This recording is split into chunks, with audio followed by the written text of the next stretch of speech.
Hello everyone and welcome to the 2016 Ledgestone Insurance Open presented by Discraft. I'm your host Terry Miller, the Disc Golf Guy, and I'm joined by a very special guest, one of the few gentlemen I think I've seen literally every weekend this year. I'm joined by Chris Finn, and Chris, Dana Vichy, our assistant tournament director, put out a very unique call for everyone to raise some funds for a great cause, and you were the first person to jump up. Tell everyone what's going on. Yeah, look, I mean, we've been proudly supporting St. Jude since last year, and saw it as an opportunity to really, step up again and see if we can get some more funds raised for St. Jude. And so what you did is made a donation, a very sizable donation of just short of $500, so that you could be here on this featured card. But it's really not about you. We know that it's not about you. Dude, and your clothing and everything else that you're doing, you're trying to raise even more funds than just the $400 that you've contributed. How are they going to do that? Yep, so we're actually going to change shirts each hole. And basically each shirt is going to be auctioned off at the end of today, up until about 9 p.m. tonight, and we'll try and get all the players that we're on the card with, as well as Ricky, to sign those shirts, and all the funds will go back to St. Jude as well. Wow, that's a very unique opportunity. Now, it's not just the shirt that you're wearing, so everyone doesn't have to. I mean, I wear a schmedium, I think is what you guys sell it as a schmedium, but they're going to be able to select the shirt size that they want. Yeah, absolutely. They can choose the size, and obviously the particular shirt and color is what's being auctioned, but the size, they can pick their own size. Well, we're looking forward to seeing your action right here on their featured card. We're going to be roaming around a little bit today. You may have seen my post. We're challenged by internet signal. We have been for a number of years here. We're going to give you the best we possibly can. We're going to spread out. You're going to probably see a greater variety of players than you're used to seeing. We're going to be doing that today and tomorrow, and then for the last 2 days, we're going to head over to Lake Eureka. So stay tuned. You're watching live disc golf right here on Smashbox TV. This is the Disc Golf Pro Tour, and I believe we're going to be kicking off in just a few moments. And when we see your group, we wish you the best of luck, and let's raise some money for St. Jude. Dude, let's do it.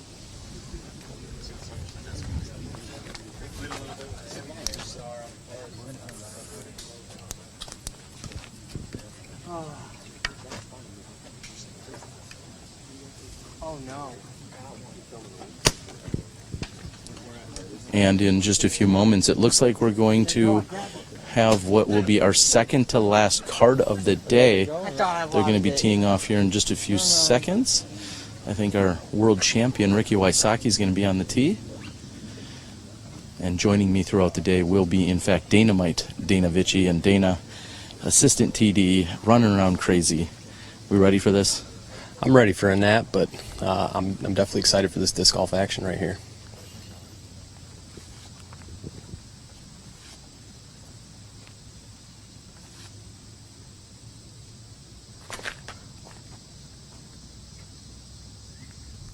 And Dana, are there more trees on this hole or ways to attack the hole? There's both, and long and short. That's actually the play that I do on this hole if I'm not feeling aggressive, is going with the forehand roller. And looks like Sexton has a couple discs in his hand, trying to decide what route he's going to attack.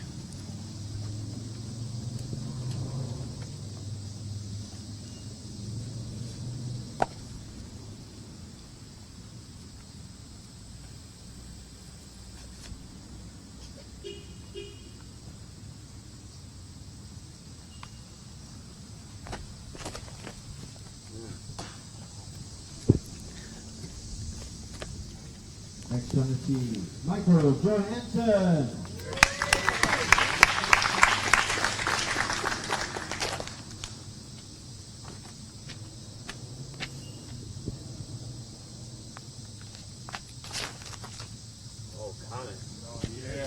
And no surprise there, Michael Johansson pures one of the tightest lanes on the course. This is our 2016 Amateur World Champion from right here in Illinois, Isaac McDonald.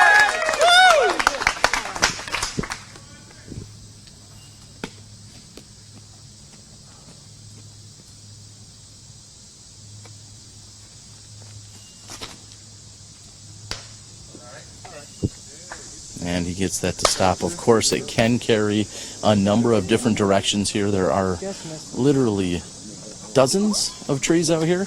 And we're going to move down the fairway, and we're going to catch up with this group just for a few moments before we come back and catch up with our featured card.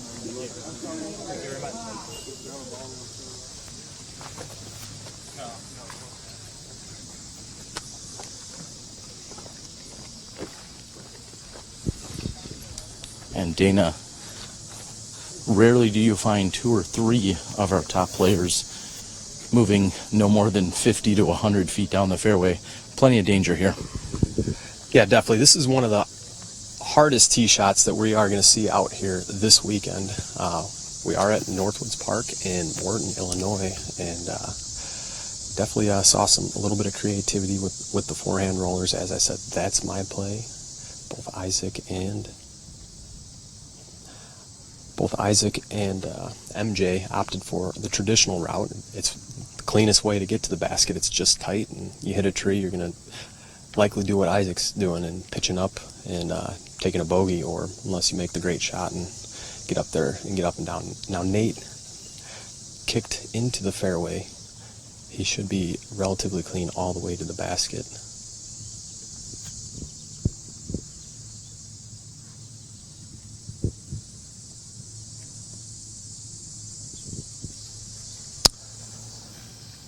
And that's a great shot from Nate. And, not quite what you want to do here, but he did have the opportunity to get up and down for the 3. A par. It's not a birdie, but it's not a bad way to start your round, especially when the first hole is like what we're seeing here at hole 4, Northwoods Park. And now one of the challenges out here is hole 5, the very next hole. And I know we're going to somewhat confuse the viewers. We'll try to be as clear as possible. They are starting on what is traditionally course hole number 4. That's the first hole of the day, but they're going to play it in regular order all the way throughout, 4 through 18, and then finish on what are normally considered 1, 2, and 3. So if you get a little confused today, we'll try and clarify when we can. But the next hole is brutal. It's a par 4. In fact, I believe thanks to UDisc, we saw Bradley Williams start with a 4 here on this hole and then take an 8 on the next hole. I believe he sprinkled in a 7 and a 6 in the next 2 holes. So Bradley Williams not off to the start he wanted here today for sure.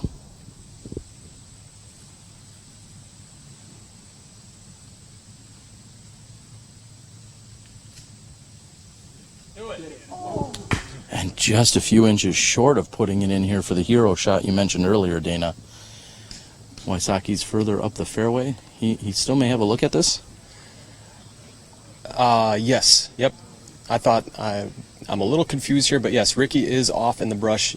He's inside circle 2, and as everybody knows, you cannot count Ricky out if he's anywhere near circle 2. He does have a little bit of cabbage in his way, so he's going to have to zip it through, but that's fine. We're putting on mock X's here. Ricky loves the mock X with his hard putt. And right off the bat, I have a bogey of my own. It was not Bradley Williams. Correction, that was Jared Roan. I apologize. Jared Roan off to the less than awesome start for himself. So I definitely apologize, obviously, to Bradley and all his fans. But the information was fed to my ear, and I'm not sure that both my ears are working today. They usually don't. Yeah, that's a tough start for Jared. I know that he took a little leave from tour. He was on tour. He started out this year in the Pro Discus RV. He's playing some great golf, in contention to win the St. Jude event. Ricky hit that winning putt, and surprisingly, after that, Jared decided to go home and regroup. He'd been playing the best golf he had played in years, and all of a sudden he says, I'm going home to regroup, got to get my head together, and he's back out on tour. And unfortunately for him today, it sounds like this rough start, he wasn't quite ready.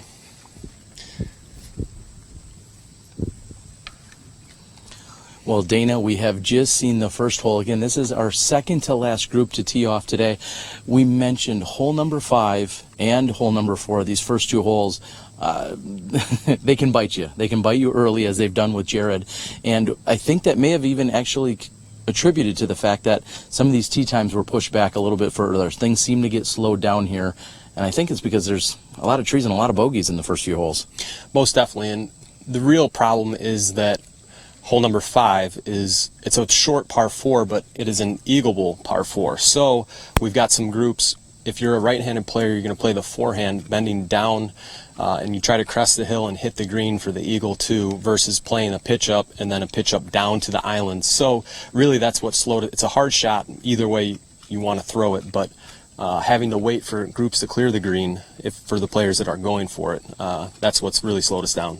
Well, we're going to get back to the featured card that will be teeing here on hole 4 in just a few moments. Of course, their first hole around. We also have our good friend Matt Donches. He's out roaming around. I believe he's on the traditional course, hole number 18. As much as we can, we're going to check in with that camera, our bonus card camera, and see what Matt can find on the gorgeous par 4, hole 18, 660 feet from an elevated tee.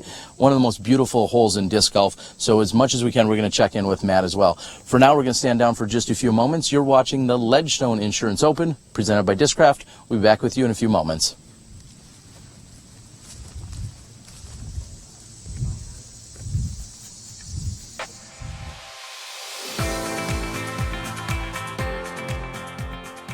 For me, it's time with my friends. For me, it's a walk in the park. For me, it's my job. Go in. Oh. For me, it's all about the exercise. For me, it fits into my busy lifestyle. For me, it's my passion.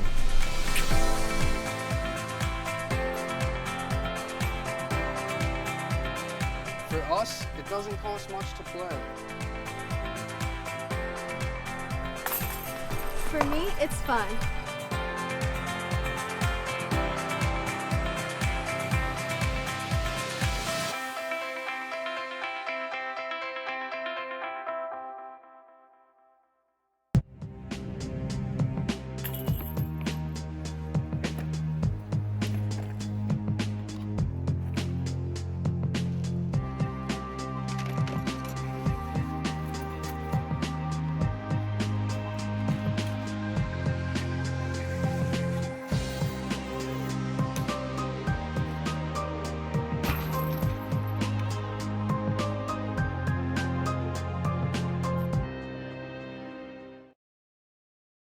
And in just a few moments, we're going to be joined by our tournament director, Nate Heinold. Just at the last second, we had to call you, Nate. And Nate, we talked about it on the podcast last night, but you're crazy. You're running another big tournament. This is a big tournament? I am crazy. I am crazy, yes. You are. And even after just getting married recently, congratulations. Ladies, he's off the market, all right, just to throw that out there. But we got a huge event going on. We got our featured card taking off here today. How have things been going so far? Yeah, just very busy, but it's been going great. Chris is doing a great raffle for St. Jude. We have our big raffle with 18 baskets, so you can go out and find the information on our Facebook page at Ledgestone Insurance Open, and excited to watch these guys play. All right, we are too. We've got Paul McBeth, Nate Doss, Cale Leiviska, and then as we spoke with early, Chris Finn, who's raising money for St. Jude. So this is Nate Heinold. We're going to get back to the action right here at the Ledgestone Insurance Open.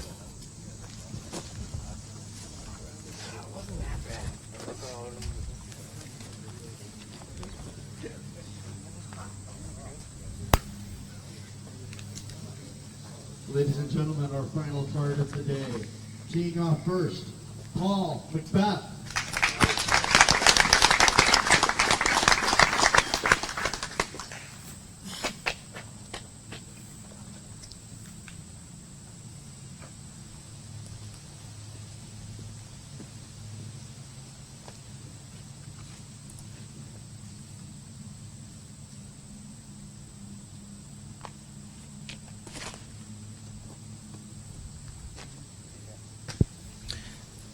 And Dana, a few moments ago, we saw Michael Johansson pure that shot. Looks like McBeth has followed up the same.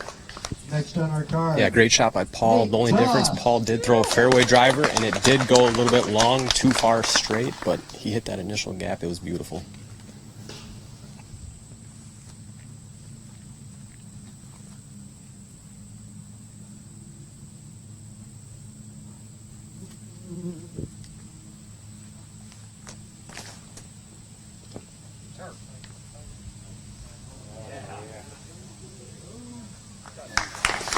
That looks like a solid shot there by Doss. Third to tee. Teeing off now, Cale Leiviska.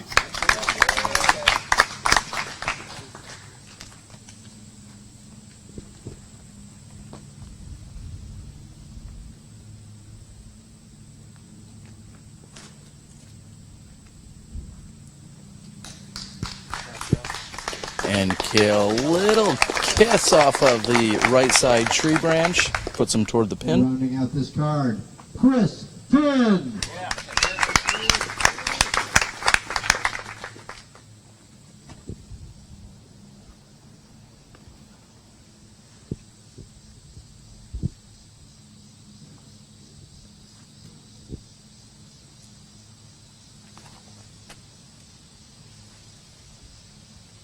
And the Australian going with a wide forehand roller off the back of the pin, or off the back of the tee. And Dana, you had mentioned earlier that was your shot here on hole number 4. We've got a gorgeous setup out here at this Northwood Park. Now, a few years ago, I believe this underwent a little bit of a redesign. Is that correct? Yeah, we changed around the orchard, which is what the locals call these open holes over here. They were a few holes flip-flopped. We added the par 4, the par 4 was added, and then also a hole between 17 and 18. So now the new 17 is a very, very difficult par 3, where the old 17 is one of the most picturesque holes that we're going to play today is now number 16. So I get confused with the numbers out here because when I used to play this course weekly, we'll say 5-6 years ago, completely different numbered. So if you hear me get confused, I'm no Robert McCall, you know. That you are not, or a Dixon Jowers for that matter. Would you rate yourself 4th, 5th, 6th best commentator? Where would you put yourself? Behind, of course, or in front of me, I should say. I've learned I'm not so good. Oh no, I've got a lot to learn, and those guys that commentated with you at Worlds did a heck of a job. It was hot. They knew a lot of the right things to say. Dixon, maybe take a deep breath every now and then, but I was really impressed with Robert.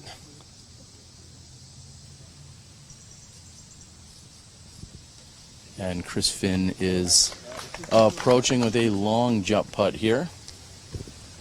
And for those of you interested in bidding on this shirt, this is hole number 4. That's a pro dude shirt. So go ahead and make a post, say hole 4, I'm bidding $15, $20, whatever it is. All the money does go to St. Jude. And it looks like now we're looking for Paul's drive. He did go a little bit long straight. It appears like he's going to have a putt.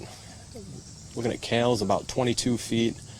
I've not located Doss's yet, but his tee shot looked great. He's right behind the basket. Nate's about 14 feet. So we're looking at a couple birdies here, and no surprise, the three guys threw up the gut. They're some of the purest throwers in the game, and they eat up a hole like this where, you know, a player like me is going that forehand roller on the backside because I'm scared.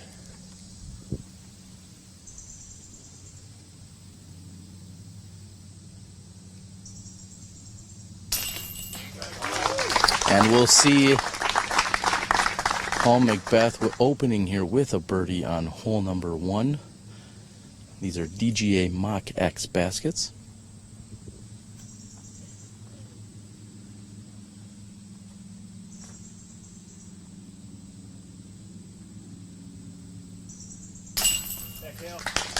And Cale with a same result.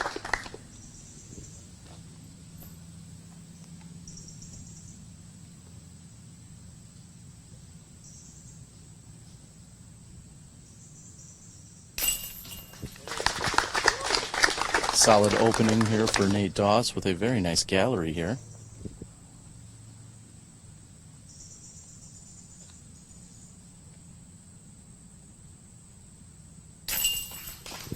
And Chris Finn. So 3 players take birdies with a single par. That's going to be the best score of the day here on hole number 1 to open the tournament. We'll be back with you in a few moments. We're going to move into the orchard, as you called it earlier. And we're going to get very familiar with a number of players out in the open holes.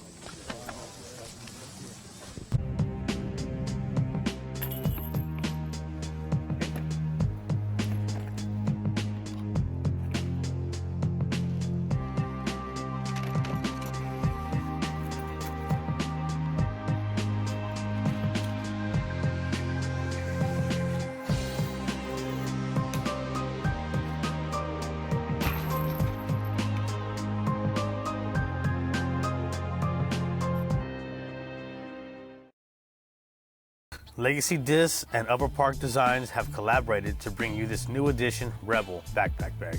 The Rebel has a 25 disc capacity with vertical and horizontal storage. The bag is lightweight and very functional, one of the best on the market. Pre-order yours now through discgolfblackmarket.com and you will receive a limited edition stamp of our long-awaited disc, The Enemy. I'm Steve Rico, and I approve this message. Legacy! Sun King Discs, established in 2001. Florida's most respected name in disc sports. Official retail merchandiser of the Disc Golf Pro Tour. Currently on tour supporting Discraft and DGA live inventory, free shipping at $12. All orders $19.99, ships in a box, includes single discs, large selection of both stock and collectibles. Check out the website at www.sunkingdiscs.com. This is the Arch. We took the amazing qualities of the lace, put it on a smaller winged disc, and that's where the Arch was born. This is a great shot. It's a controllable hyzer. For intermediate players, it's going to be more stable, but if you're an advanced or pro player, you're going to just want to rip this nice, hard, and straight. You don't have to worry about it moving left to right. For me, I use the shot a lot on flip up to flat shots. Fly straight forever and still trust it's going to fade at the end of the flight. Fast, great glide, and easy handling make this a go-to disc right out of the box.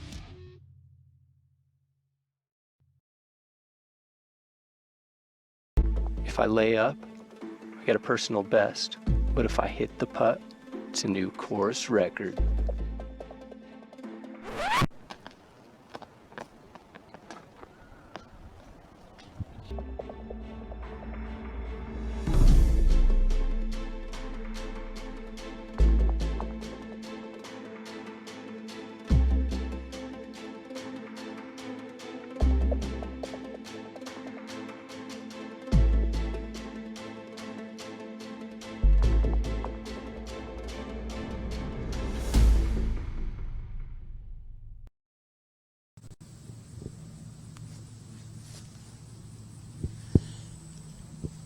And welcome back, everyone. We have moved over to hole number 10.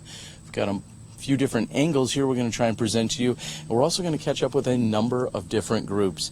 As we said, the signal is very challenging for the next 3 or 4 holes from our featured card. That puts us over here into what many refer to as the orchard. And we'll give you as much action as we can. We're over here on hole 10 at the moment.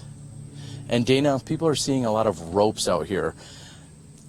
Go ahead and tell us what exactly that means, the different colors of ropes, and how they're to be played. Sure. Out here we are seeing white rope, which indicates a hazard area. And as we just saw that disc roll out of bounds off a tree, actually I shouldn't say out of bounds, it rolls into the hazard area. You play it where it comes to rest with a 1-stroke penalty. So instead of playing it for it was last inbounds and taking a stroke, you are actually... Wow, great shot. If I spoke too soon, that did skip outside the hazard, but he's going to be putting for par from there. So basically you add a penalty throw and throw from where it comes to rest. And there's 4 holes out here in the orchard lined with the white rope, the white hazard rope, excuse me. All right, and holes 10 and 13 somewhat parallel one another. We're watching drives come in here on 10. And then in a moment, as the approach shots are ready to go here on 13, we'll be able to catch up with some of those.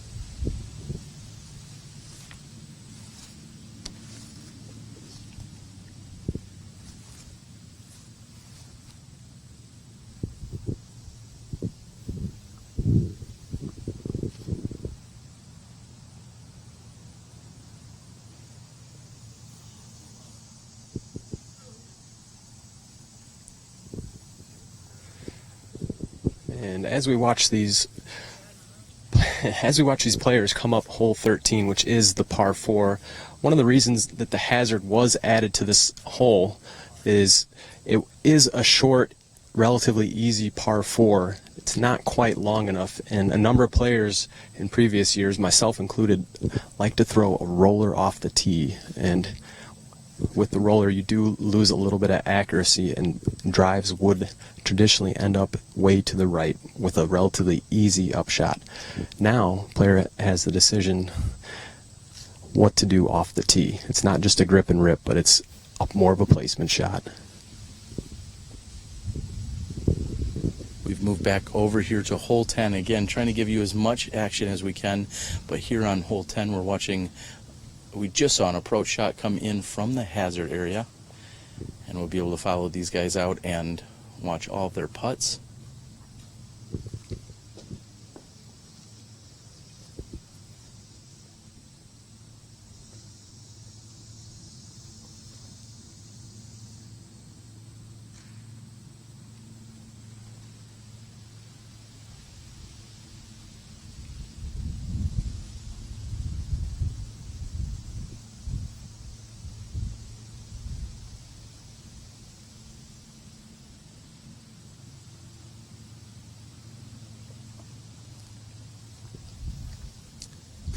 Dana, there's a few recognizable faces here in this huge MPO field of open players.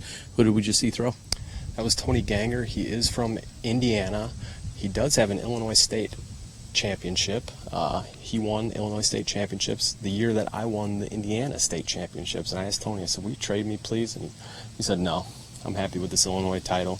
I'm still chasing my own Illinois title. Next weekend is the Indiana State Championships over at Valparaiso. Great tournament, really awesome course at Valpo.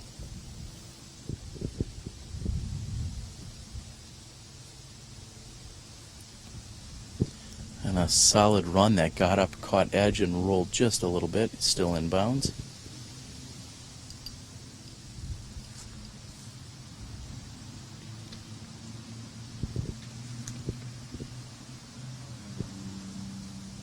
And our competitors trying to find out exactly where they are. One thing that is great about these hazards is that you don't have to worry about where your disc was last inbounds or where it had crossed, because you always just go to where it ultimately comes to rest. Correct, and that's, I hate to say that I like the hazard ropes, but it's so nice not to have to argue or try to make decisions on where the disc was last inbounds. It's really nice as players, you just go up, you play, you don't have to worry, you don't have to argue with anybody or plead your case. It's going to be interesting to see where these hazard ropes go. We saw them debut at the US DGC, and now we're seeing them here at the Ledgestone. It's going to be interesting with stroke and distance basically going extinct, if the hazard ropes are going to be a different option for tournament directors to toughen up some of their courses. And a solid putt for par.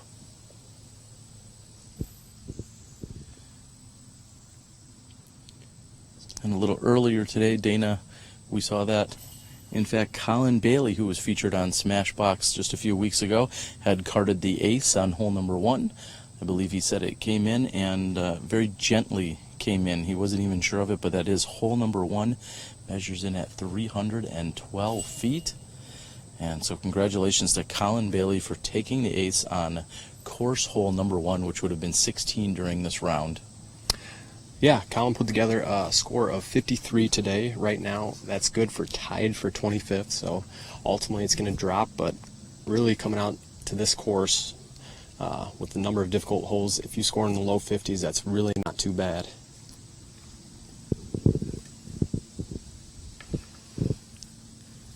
And we will shift over here yet again to the par 4, hole number 13. And it looks as if we see Johnny McRae on the tee.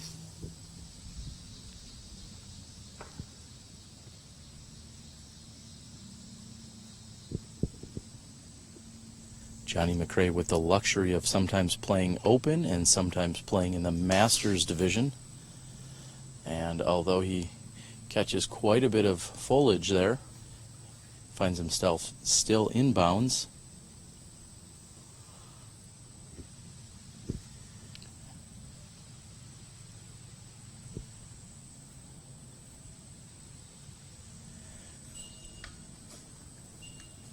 looking for clarification as to Jared Roan. Either he is struggling, or it seems as if he may in fact have removed himself from the course. Reports have said that there were 6 sixes in a row, and normally anytime you are competing and you're not finishing the round, you usually get par plus 4. So knowing that most of these are par 3s with a couple of par 4s, one would think those would be carded as 7s, but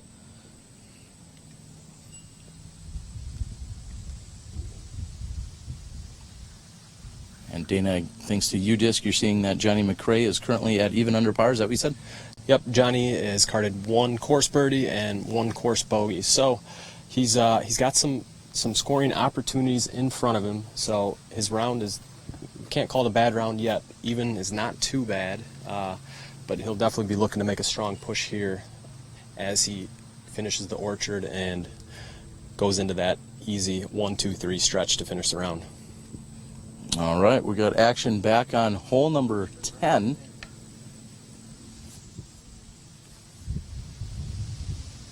And there, in fact, is Jared Roan. It looks like he's on the card.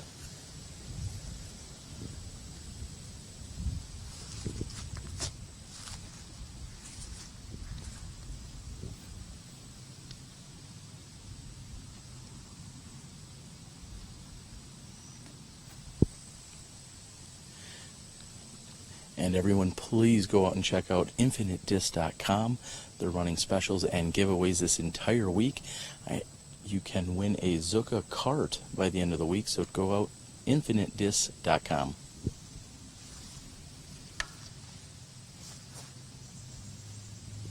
And that narrowly stays inside of the hazard line.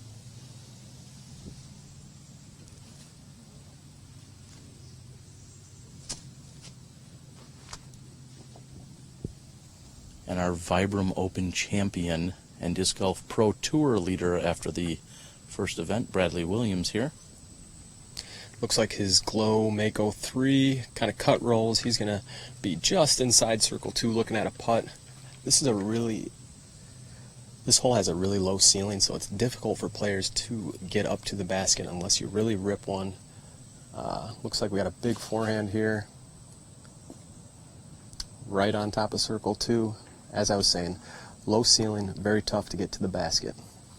I believe that was Gary Patton from Plastic Addicts.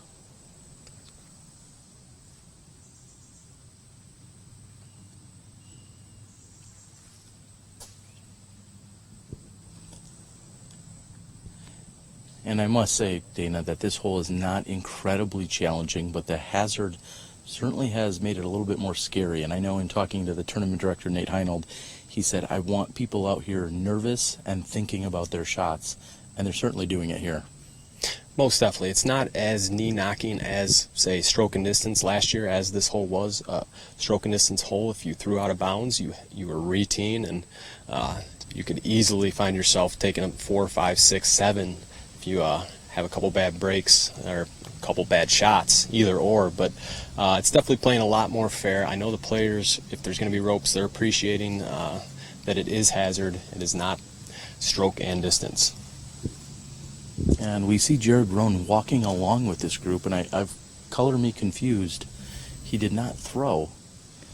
So I'm going to go ahead and assume that there is some kind of withdrawal that has taken place as he is with the group. He is talking with Bradley Williams at the moment, but he is in fact not throwing discs.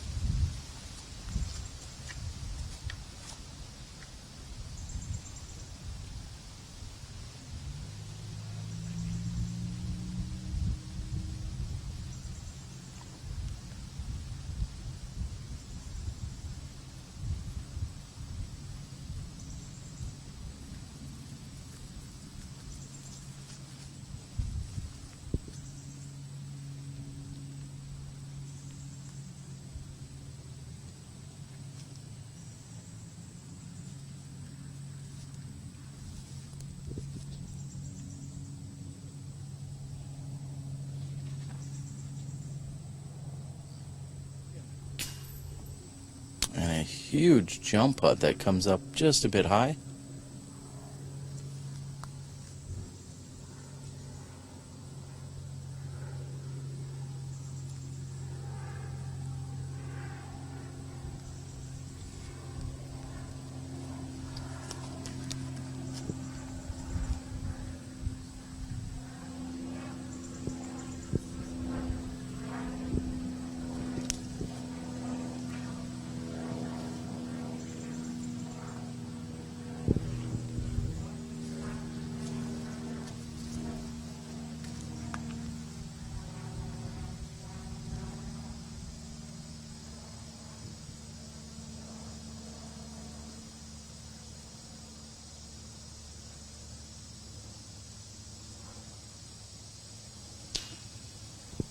And Williams is short off the front of the basket. Dana, did you get an update as to what's going on with Jared Rome? Yeah, Jared started his round, and unfortunately he's been dealing with an arm injury. He says he's been babying it all week. He started his round, it wasn't feeling right. He decided to call it quits. Said, in the long run, this makes sense for me. I need to take care of my arm for the rest of the tour. So it does sound like he's planning on continuing to tour, and hopefully it's not a serious arm injury. Well, of course, we wish the best of luck to Jared Rohn. And as we move that group off of hole 10, we'll get in our best position to give you hole number 13's tee.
And that carries left and into the hazard.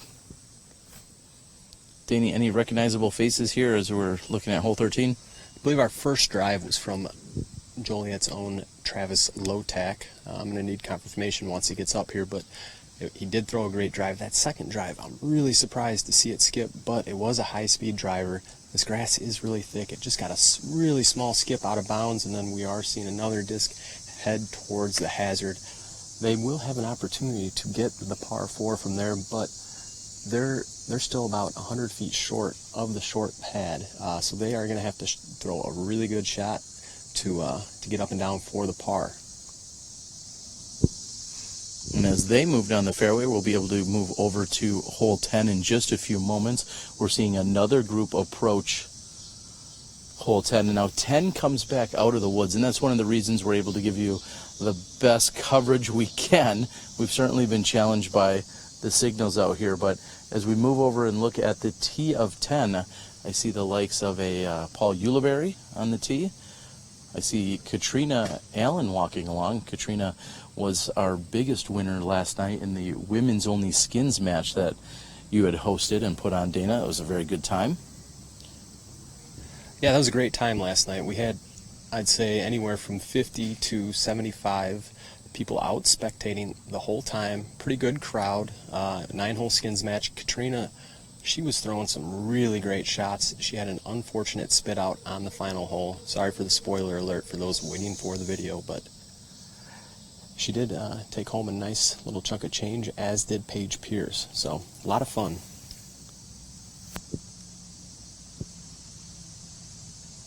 And our first lefty here of the day that we've seen. This is Trevor Demlo. He grew up in the Peoria area. I used to play a lot of golf with him. He was a really, really solid advanced player, up and coming. He has since moved down south to Tennessee. Does not get to play disc golf a whole lot, but here he is back in his home area playing the biggest tournament of the year. Trevor Demlow. It's good to see him. I wouldn't be surprised to see him put up a good score. Even though he doesn't play that much, he's a really, really strong player. And a solid shot coming in, but it seems to have carried.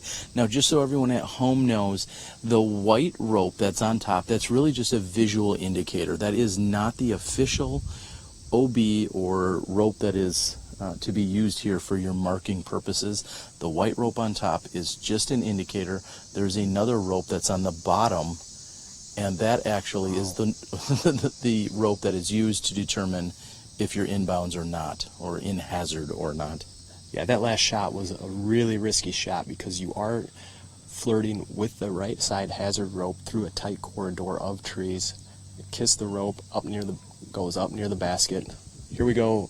This looks like Nate Yam, another local.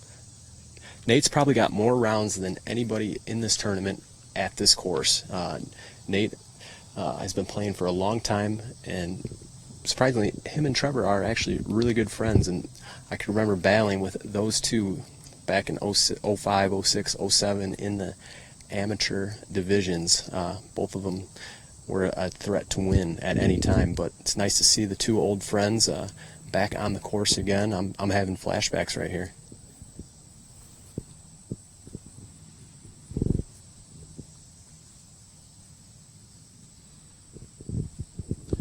And I believe we also have Jimmy Mack, the very proud and boisterous father of our 2016 Amateur World Champion Isaac McDonald. Yeah, Jimmy's a heck of an athlete, and he's kind of taken a back door with his disc golf game so he could help coach, tutor Isaac over the past few years. But now that Isaac has won his Am World title and moved up to Open, Jimmy's going to start playing again.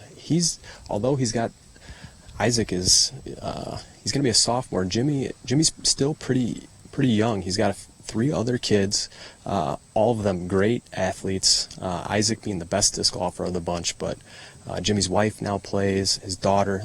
It's a lot of times I'll go out to the course and you'll see 4 or 5 Macks, and then they have his cousin Bobby Mack and his wife, his kids. So a lot of Macks out there playing disc golf, and they're all very talented athletes. And of course, then there's the Big Mac and the Grimace. You lost me there. All right, we're seeing Paul Ulibarri approach his lie. Wait, hold on. Oh, and Julie. Hey. Hazard. Okay, sorry. All right. I was just making sure you knew it was a hazard. Is it still we're getting a clarification. Do you still take the There's casual relief, so. Okay. All right. Yeah, I was just making sure you were in. All right. Sorry. He was making sure you weren't out of bounds. We're getting a clarification here. Not in the hazard, so yes. Not in the hazard, so yes. This is a very interesting situation. We'll break this down for everyone here in a few moments. We're going to wait for Yuli to putt, and then we're going to make some rule clarifications here in just a few moments. Got it.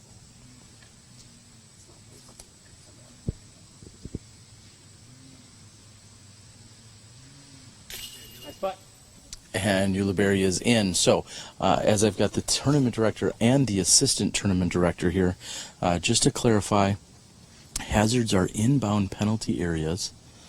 Disc landing in a hazard may be played from where the disc came to rest or from the original lie with a 1-throw penalty. And then it also talks about hazard ropes and stakes are casual obstacles. So relief is limited to relocating to the nearest lie, which is no closer to the target, is on the line of play, and is not more than a meter from the original lie. The hazard line is part of the hazard. Got that all cleared up. Thank you. So anytime you have unique rules, make sure that you're following along with caddy guides or any other posted information that's out there.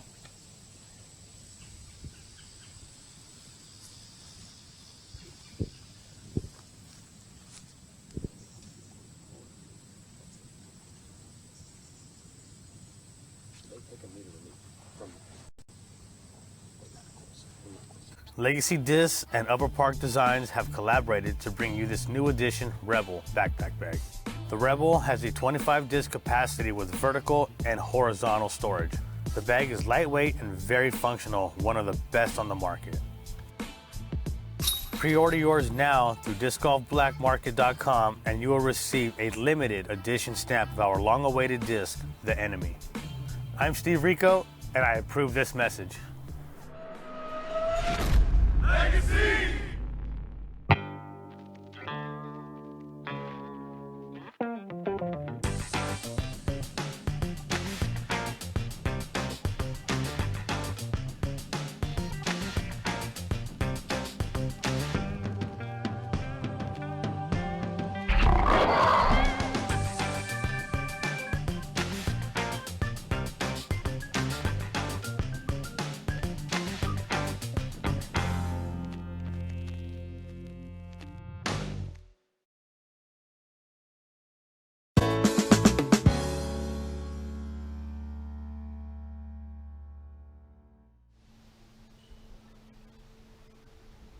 Hey everyone, I'm Nate Doss, 3-time disc golf world champion and proud member of Team Discraft. You may or may not know, over the last 10 years or so, my bag hasn't changed too much. My favorite discs are the Predator, the Force. Over the years I've had the Nuke, many discs, but for the most part, these two are the most important ones to me. But actually, recently I've added a brand new disc. If you see me throwing a blue disc, it's gonna be the Undertaker. Absolutely loving this disc. It flies further than the Predator, not quite as far as the Force, but you know, I can rip it on really nice hyzer flip shots. It goes pretty straight for a while, but has some good stability at the end. If you haven't tried it, I think the Undertaker is a phenomenal disc. And trust me, if it's getting into my bag after all this time, it must be a good one. Enjoy.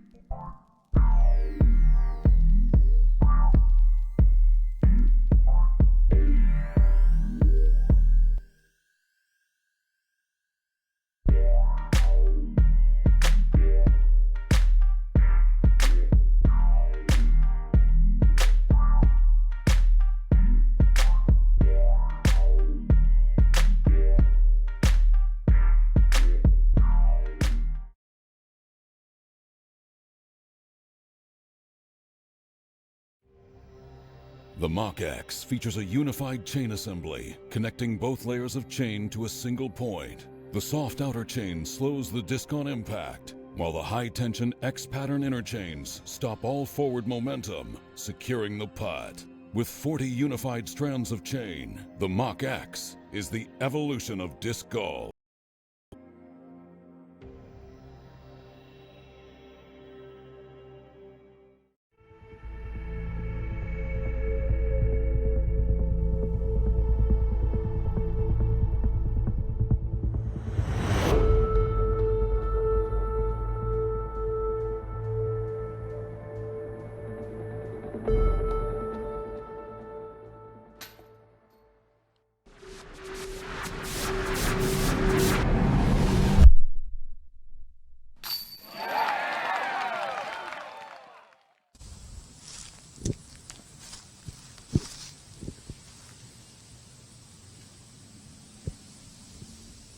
And welcome back to the 2016 Ledgestone Insurance Open presented by Discraft.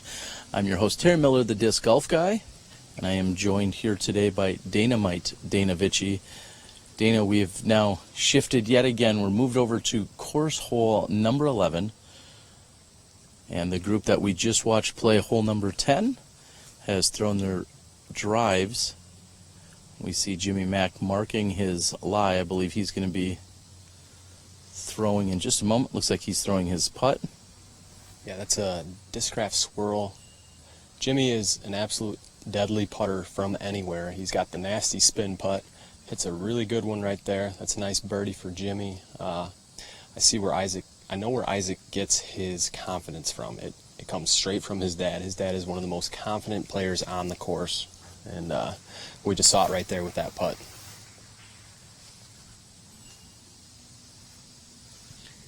And we see Katrina Allen taking in the action in a few moments. We'll give you our updates thanks to UDisc Live.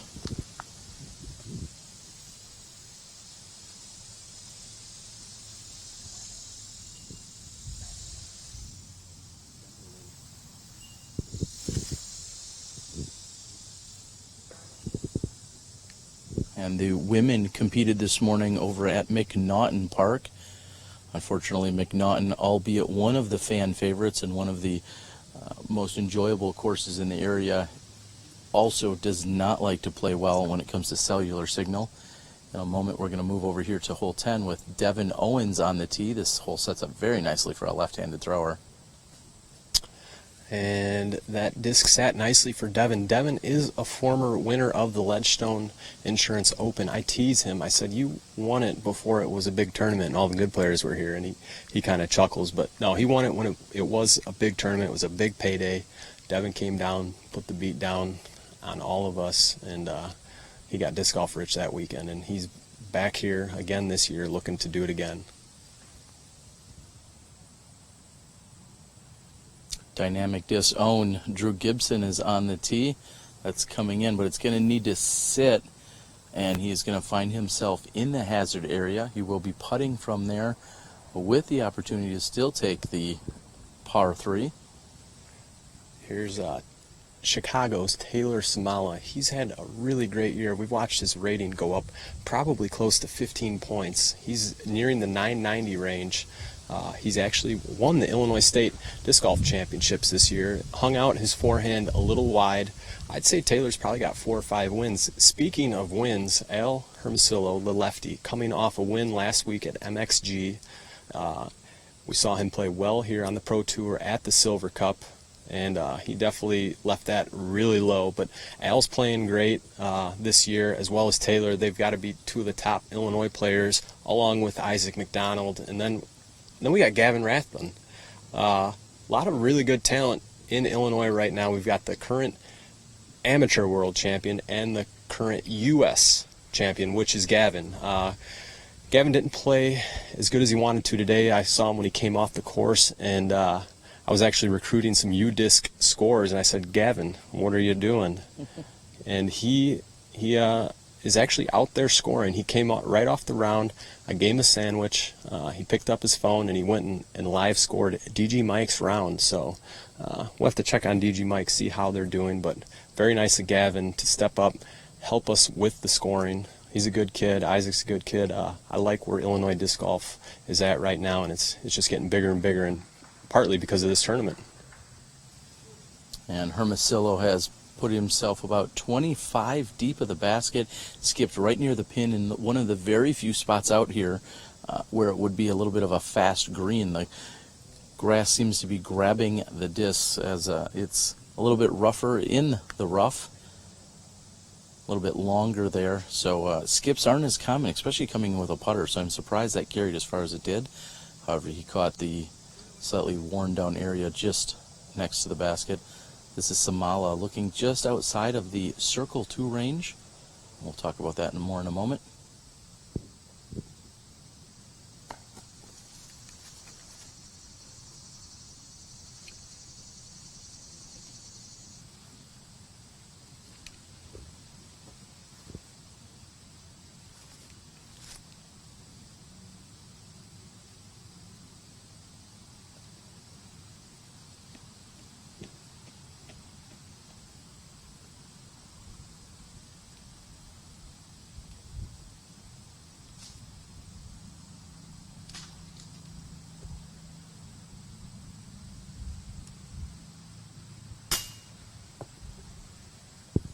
Almost as if that had lifted out of his hand.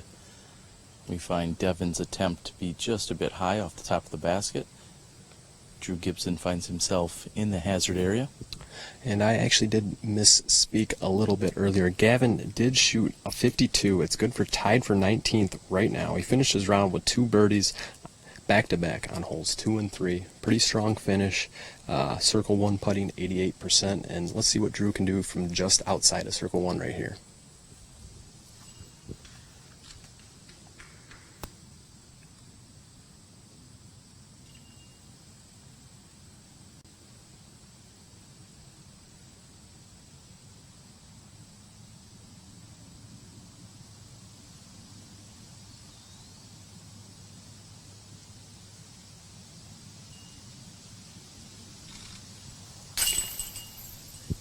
And he saves the par from the hazard area and also outside the circle one. That's me clapping for Drew. Great putt right there from just outside circle one. Spot tap.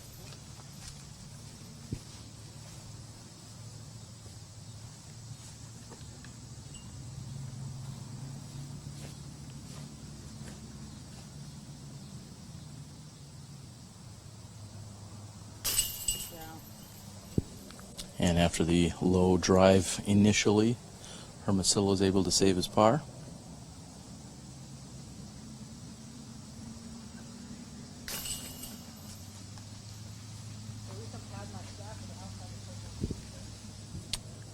And Drew Gibson again was in for the save on the hazard.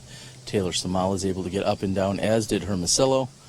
We have 4 competitors here on hole number 10, all 4 walking away with pars. Speaking of 4, Nate Doss is 4 down after 4 holes. So great start for Nate. Paul McBeth right behind him at 3 down after 4. If you're not on UDisc, head over, hop on, check it out. That is our feature card, but because of cell signal, we are out here in the orchard bringing you some new faces to the live broadcast. So go ahead and give us a share. We're probably gonna see the feature card if they're on hole 5. We're here in the orchard on hole 10, so they're about halfway to us, and we are gonna be picking up. Wait, 5 holes in. They're working their way close to here. I never claimed to be good at math or good at commentating, but here I am trying to do math on air live. I'm sorry, but Terry, take over. Do some math for me. That's why I gave you the head nod, saying that Doss was 4 down, and thinking if he's 4 or 5 down only through 2 holes, that'd be very impressive. But Nate Doss and the rest of the crew will be catching up with us probably in the next card or 2. I'm guessing they're stuck on hole number 8, as that is a very tight tunnel shot, and hole number 9 features kind of the same, a tunnel shot where if you get off into the rough, you're going to be hurting and just trying to save your par. So we'll be seeing our second, third, and first cards obviously all rolling through here in a little while. And while we're talking about great things, let's talk about Chris Finn, Dude Sportswear, and what they're doing for this round. Yeah, Chris Finn and Dude are out here. Chris is going to wear 18 different shirts on 18 different holes, and we are auctioning these shirts off with the proceeds going to St. Jude. Chris Finn, this is not the first time he's stepped up to help out St. Jude. Last year at the inaugural PDGA St. Jude Charity Invitational, Chris Finn was one of the first people to step up and support the event. Again, this year he was there supporting the event, donating items and raising money for St. Jude. And then as soon as he found out about the opportunity to help out here, he jumped on it. And with that said, if you head over to my Facebook page, Dana Vici, we have a live auction going on for 9 of his shirts that he's wearing this round. No, we're not auctioning off his dirty, sweaty shirts. You get to choose your size. So head over to my Facebook page, again, Dana Vici. We've shared it. Disc Golf Guys shared it. Should be out there. Make a bid. All the money does go to St. Jude. Here at the Ledgestone Insurance Open, we're looking to donate $30,000 this weekend. So do your part, help out, and then with that said, we are having a huge auction that we'll have to talk about a little bit later.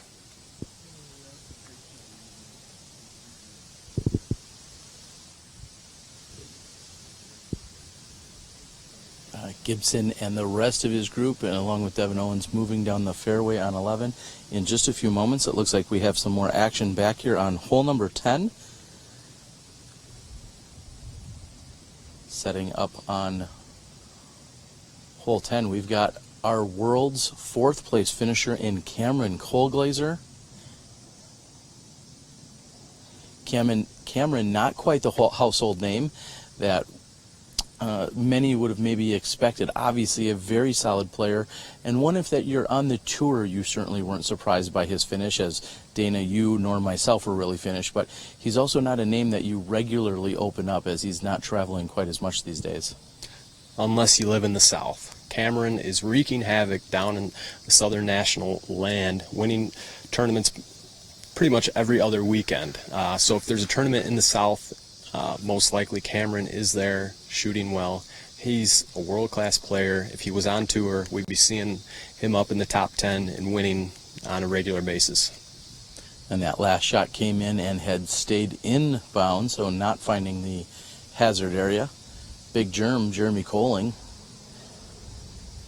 repeated as a doubles champion with Paige Pierce at the World Championships last weekend, or 2 weeks ago I should say at this point, and Big Germ's come in just deep of the basket. He is safe, looking at approximately 25, maybe 28 feet. Sets up very well for a four-hander.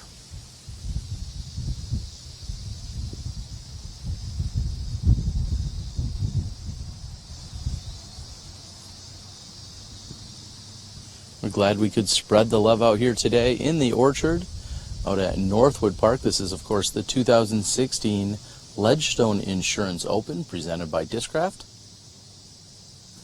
And just barely finding the inbounds area. Dana, we talk about inbounds and out of bounds and the hazard. Can we just refer to it from here on out as inbounds, although the hazard is just that, it's a hazard area? Yeah, I can get down on that. We'll call it inbounds or hazard.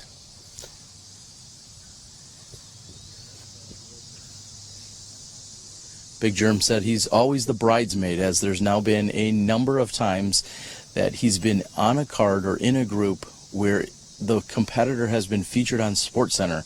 Just a few weeks ago, his doubles partner, Paige Pierce, got the ace on hole number 10 out at Jones East. We were able to submit that to SportsCenter, and she was, of course, featured. And there's Big Germ, SportsCenter, but not the shot that he threw. Nope. And also, another time, Dave Felberg at the Vibram Open aced hole number 3 in some crazy wind and rain. Absolutely ridiculous shot, and there's a clip of Germ on ESPN standing there in disbelief.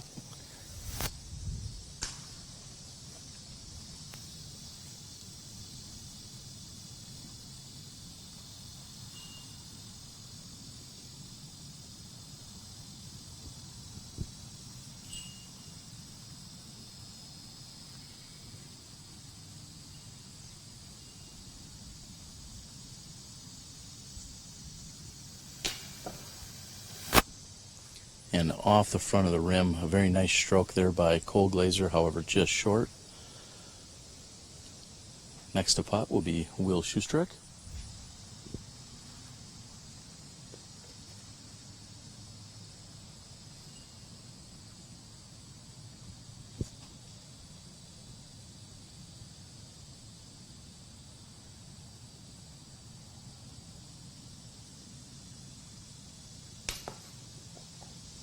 And Schustrick as well. A nice stroke, however, just short.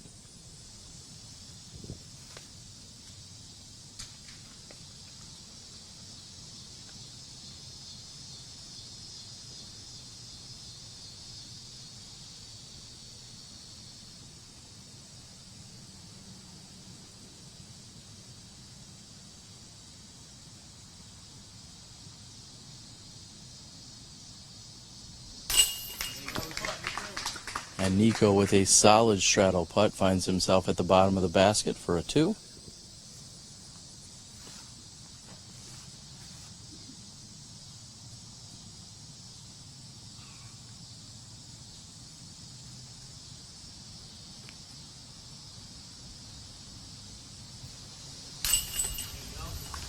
And without a doubt, Big Germ, center of the chains.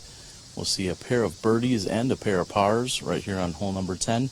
That means that is our third to last group that had teed off. Big Germ, a little love.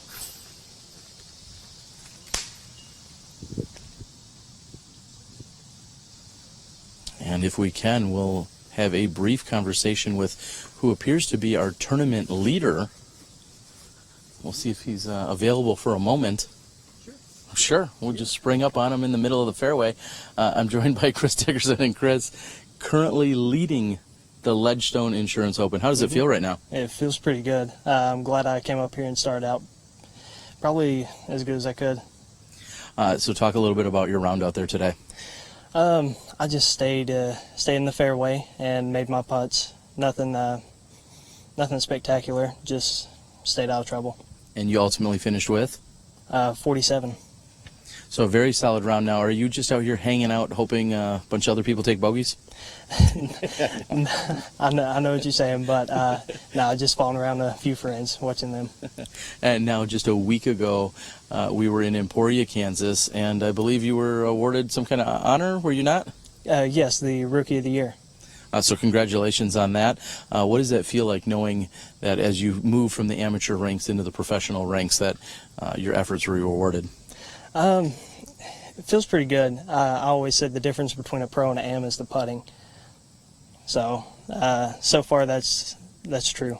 All right. Well, he says the putting has been the difference. We're going to get right back to the action. Great round out there. We wish you the best of luck, and if things keep up, we may be talking to you more tomorrow. All right. Thank you. All right. Thank you very much. And we've now transitioned to the tee of hole number 10. We're seeing Nate Sexton with his various flips and forehands coming down the pipe in just a moment.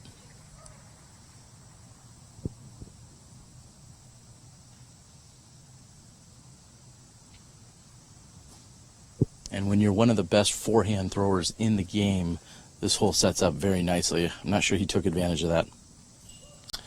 No, and as we saw on the last card, Big Germ, his forehand landed just a little bit further down and got a skip. Nate didn't quite get into that skip land. We're seeing a small skip there. The grass is really thick, but that last shot just got about a 15-foot skip. That's going to definitely help when it comes down to putting. Sexton's going to be looking at a jumper while the other one's inside.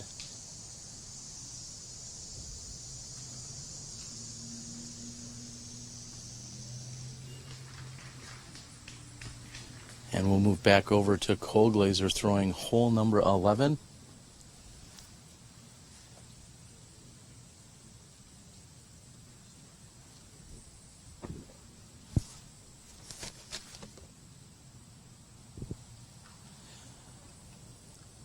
I apologize there for a moment as we were positioned here on hole number 10 watching the action, and the cellular signal said it did not want to cooperate.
And before it had landed, IMAC has put in for the 2. He knew right out of his hand that he was going to be carding a birdie. I believe you just also had it marked before it even left his hand.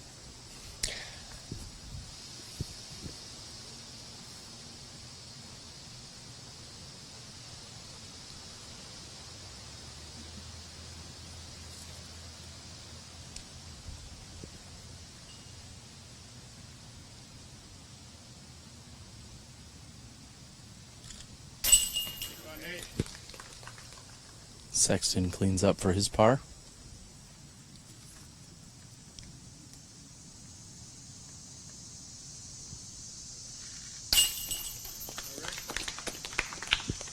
Albeit frustrated, Wysocki is in for his par. And last to putt with the best drive here, Michael Johansson.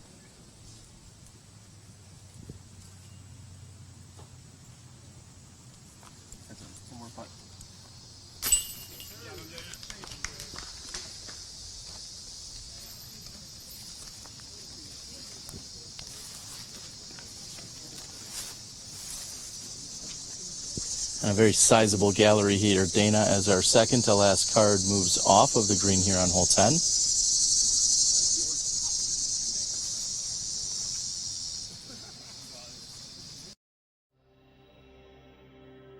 The reflex chain on the Mach X connects 3 separate strands of chain together at an angle, designed to redirect discs into the basket. The unique recoil chain design fuses chain elements together near the base of the chain, absorbing the disc's energy while maintaining the proper amount of tension on the outer chain to catch even the most errant putts.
And welcome back. We've just seen Paul McBeth throw his tee shot here with what looked to be a fairway driver. He cut rolled toward the hazard area, however, he is still in bounds. And Doss with a nice lazy turnover. I believe that is a buzz by Nate Doss, probably his titanium buzz.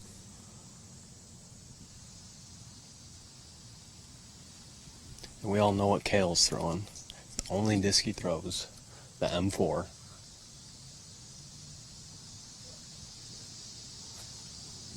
And short of Doss's efforts, he's looking at a birdie putt from there. And no other than the dude himself, Chris Finn. Chris going with a forehand, catches a very early tree.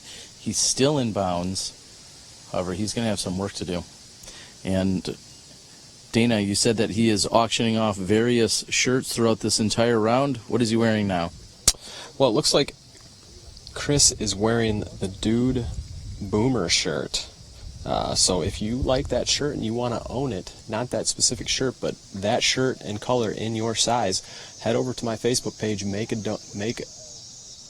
a bid, because we do have a live auction going on for 9 of his shirts. He is wearing 18 different Dude shirts during this round. So head over to my Facebook page, check it out, make a bid. All the money does go to St. Jude. While he didn't throw a great shot, he does look really good right now.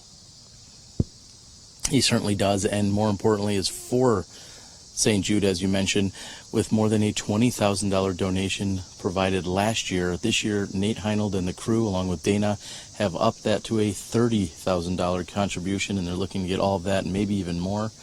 And putting himself within 20 feet of the pin is Chris Finn.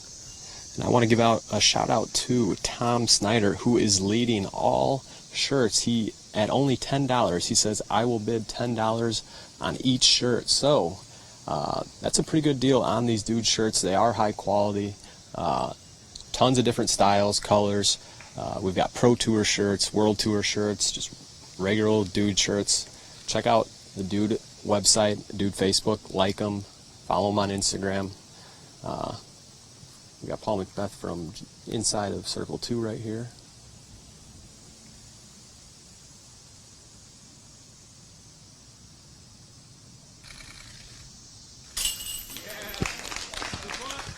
And Paul McBeth from downtown Peoria. Solid shot there by McBeth. He's going to card the birdie too. Cale's looking to follow that up with a birdie of his own.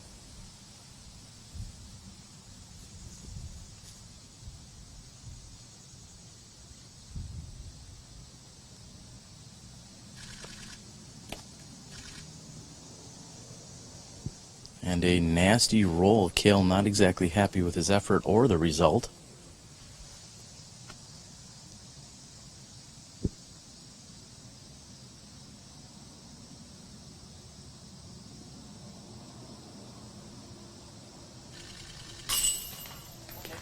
And the DGA Mach X brings it in here for Nate Doss. We're seeing on the Disc Golf Pro Tour physical in-person leaderboard that McBeth is at 6 under par. Cale Leiviska is at 2 down.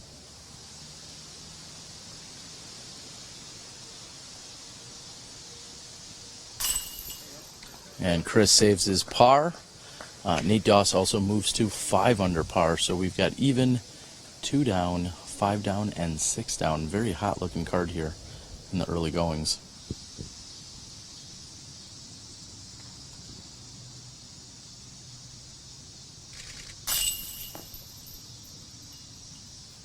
And in disbelief, somehow that trickles out the left side here on this Mach X. Cale is stunned, as are the rest of us.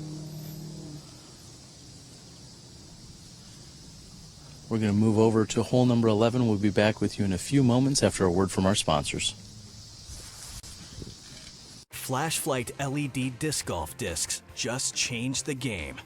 The unique Disco Select feature allows everyone to choose their own color by simply pressing the middle button, then pressing it again during the first rotation of colors when the one you want appears. Or you can leave it in disco mode, rotating through the 6 different colors for the duration of your game.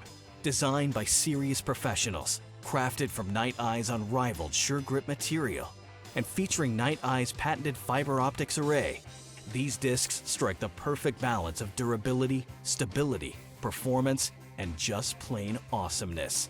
With easily replaceable batteries and an uber-long life, the Flashlight driver, mid-range, and putter will shine as they blaze your path to victory, day or night. Night Eyes. Discover your solution.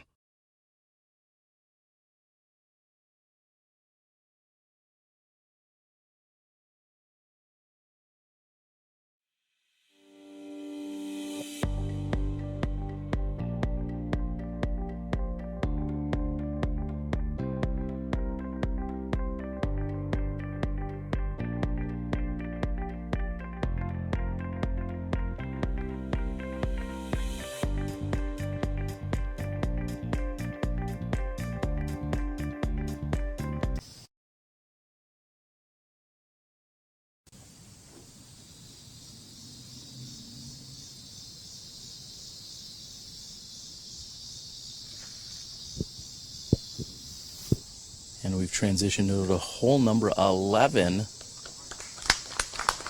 And McBeth with a solid shot here with his McPro Rock 3.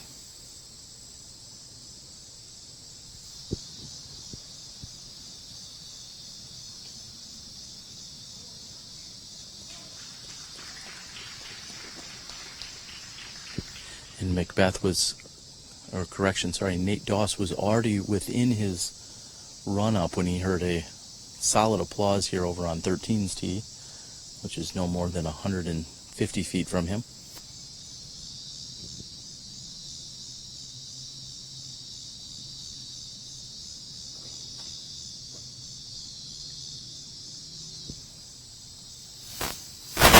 And after another change of shirts here by Chris Finn, we see his tee on 11.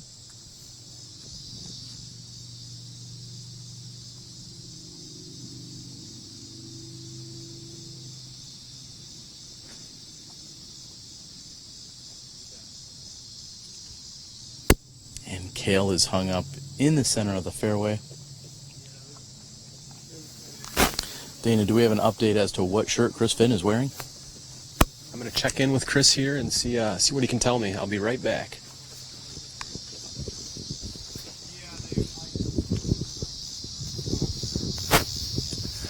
All right, I'm catching up with Chris Finn right here. Chris, how you shooting? Up and down, mate. Not too bad, you know. Keeping it in the middle. Got a nice fresh shirt each hole, so feeling pretty good. Well, you look good. Tell us what shirt you are wearing right now. Mate, I'm just wearing a basic cotton tee right now, but it's quality cotton, just with the dude emblem. It looks good. I would wear that t-shirt, and in fact, I think I am going to head over to my Facebook page, make a few bids, because these shirts are going for cheap right now. I haven't checked, but last we were at $10 per shirt. So head over to my Facebook page. If you like what you're seeing from Chris Finn, we are auctioning 9 of those shirts off. Chris is up there looking to see if he's in the hazard or if he's in bounds. We've got Nate Doss out.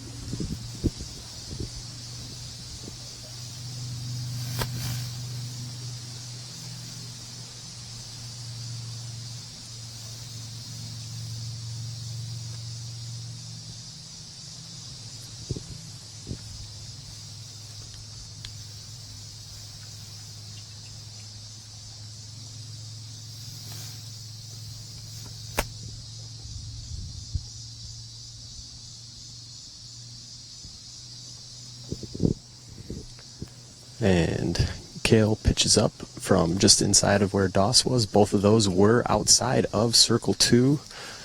We are approaching Chris Finn's tee shot, and he has not made a move inside or outside of the hazard. It looks like, unfortunately, he did just sneak out long on the backside. He is in the hazard zone, so he is going to be putting 4-3 from here.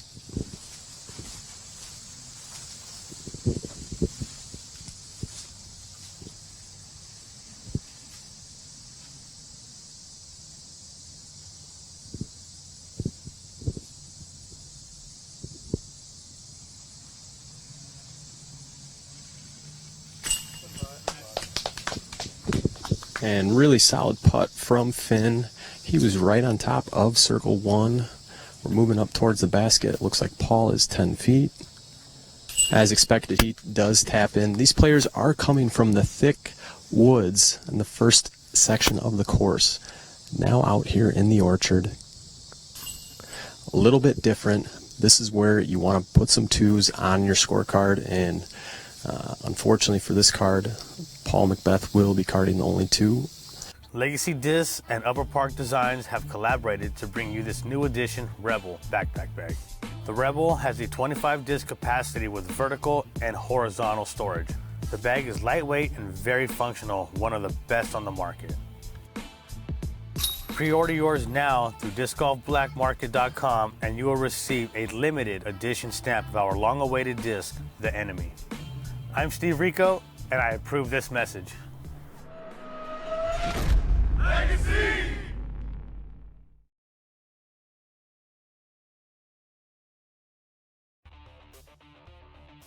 This is the Onyx, Vibrum's massively understable fairway driver. A small wing for small hands, gets you good power, amazing distance, and this disc will hold a line at very slow speeds. If you have a slow arm speed, it's going to really be something that you're going to want in your bag. You can lay down some nasty rollers. You don't have to throw too hard. You just put it on a nice hyzer line, flips up, turns, holds an edge. This disc is a very great disc for a beginner. Maybe you're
And Dana, after our fourth shot of the group, we saw Cale Leiviska look over toward the gallery. I think he was looking for a little applause. Just not sure if they were standing down due to the tee shots that are being thrown on 13, or if his shot really wasn't as good as we saw from the previous competitors. Yeah, this is a blind hole, so as yesterday at the Women's Showcase, we were leaning on the spectators out in the fairway to tell us if it was a good shot or not. And today, a lot quieter, but it could have been because they were live on the tee. I did like the look of Cale's shot versus, say, Paul McBeth's shot. That's a really difficult shot to throw that high by McBeth and to have come down near the basket. He's almost playing it to hit a tree versus going low, the clean route to the basket. I'm very interested to see where it did end up.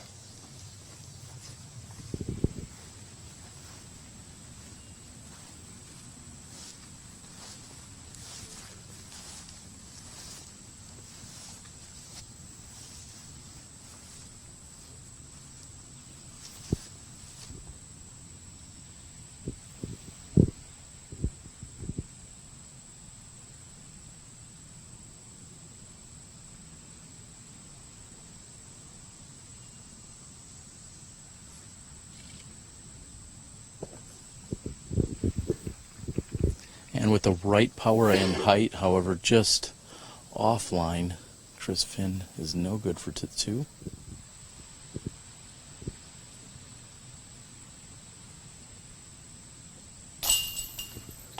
Easy cleanup for Cale Leiviska with the birdie two.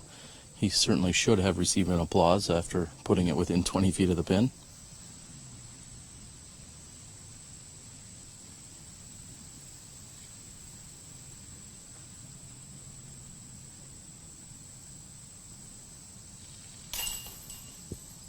Chris will clean up for three. We expect both Doss and McBeth from inside 10 feet, it looks like. Yesterday during the women's skins,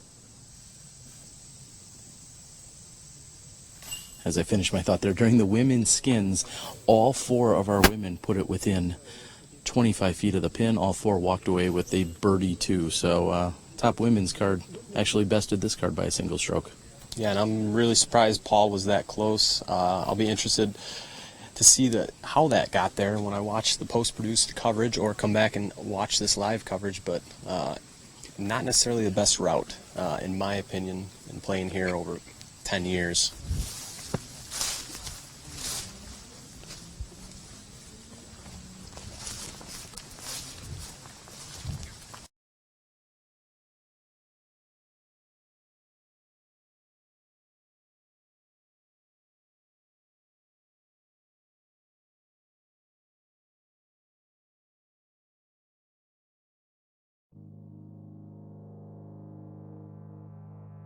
Yeah, for sure. For me, that's my M4. It's kind of like my straight to understable mid-range. I know every time I pick that up, if I commit and throw the disc hard, I know exactly what it's going to do. It's going to throw straight.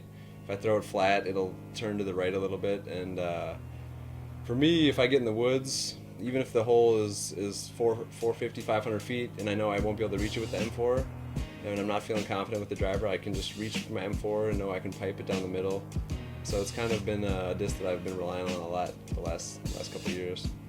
I love throwing my zero hardline Cenas. Like, it was one of the first discs I threw, and it starts off like it's a really overstable putter, but once you get it beat up and it's hit a lot of trees, you really can just, it straightens out and just goes right where you throw it. It's really amazing how just the more you throw it, the better.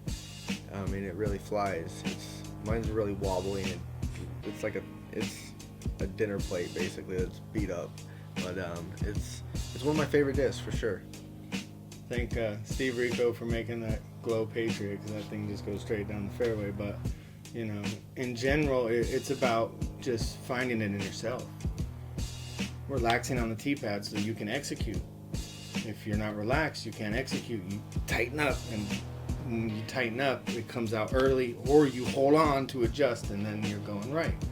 This flow, the motion, the explosion has to be relaxed. Yes, explosive. For me, it's the truth, the mid-range. It's my signature disc. I've just always felt comfortable throwing mid-ranges. It's pretty much how I learned, is starting with mid-range. So if I see anybody new on the course, I try to get some mid-ranges or putters in their hand first, so they're not trying to throw these high-speed drivers that they shouldn't be throwing anyway. But I'll just throw that truth because I know what it's going to do. I can just throw it down the middle and kind of stop the bleeding, so to speak.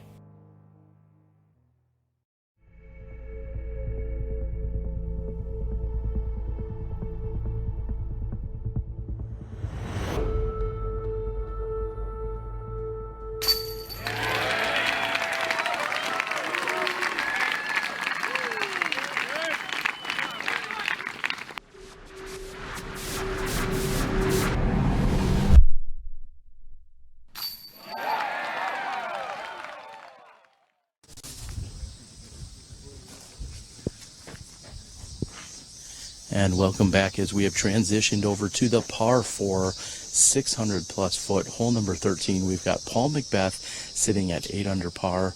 We've got Nate Doss at 6 under, Cale Leiviska at 2 under par, and Chris Finn currently sitting at even. Dana, can you give us an update as to any of the scores on the women's side as they competed at McNaughton, or should we come back to that a little later? Let's go ahead and come back to that a little bit later. So for now, we're going to stand down. Earlier in the day, we saw Greg Barsby. He was out here competing. He had a much earlier round. So let's check in with Greg Barsby after this piece regarding his earlier play.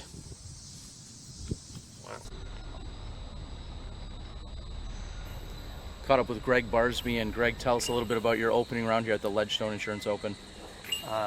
Nice weather. It wasn't too humid. I started at 9 in the morning, so I started out pretty clean. I had some nice shots. I had a toss in on one of the longer holes, and then left a couple strokes. Had a couple pars on the par 4s, but then I had another toss in and a couple more birdies. Unfortunately, I couldn't close the round down. I left a stroke on the last 4 or 5 holes. So I shot a 51, which is a solid score, but that's not really going to do it in the eyes of where I see how this course will be played. But it was good. I played some good shots, just kind of had some misplays. I'm not too familiar with the course, so tomorrow will be better, I think. All right, we wish you the best of luck and hopefully a little revenge out here at the Northwood course. Thank you. And welcome back. We are here with Paul McBeth on the tee of hole number 13.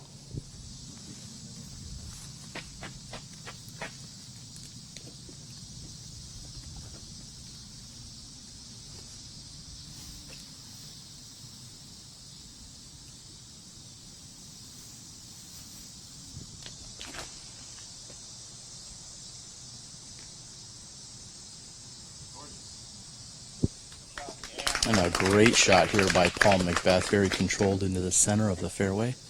Nate Doss up to tee second.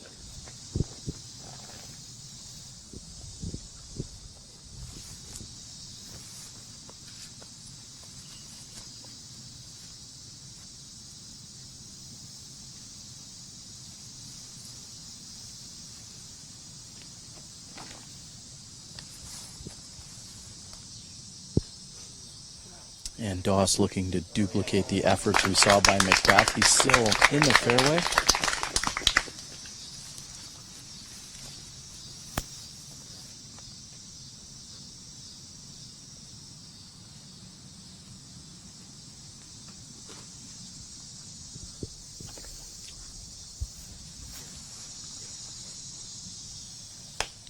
And moving the media side is Cale Leiviska's tee shot. This is Chris Finn.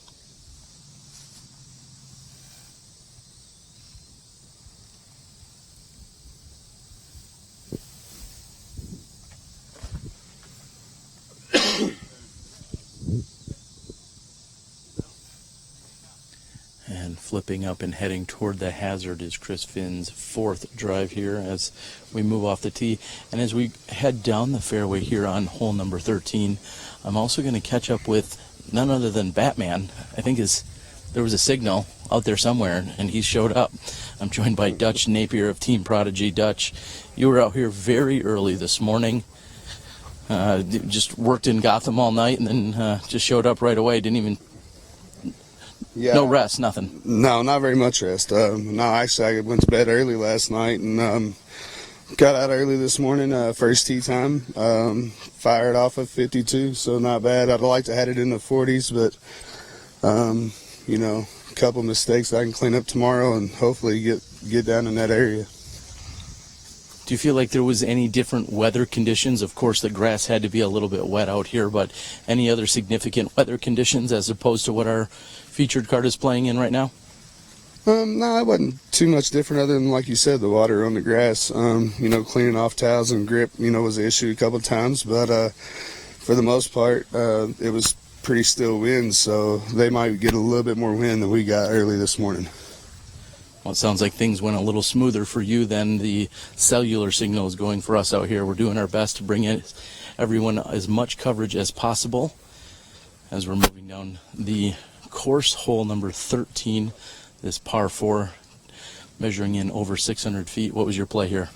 I actually threw it right into this tree behind us and got a 4 on this hole. This was my rough patch, but it looks like these guys have made it pretty good ways up the fairway.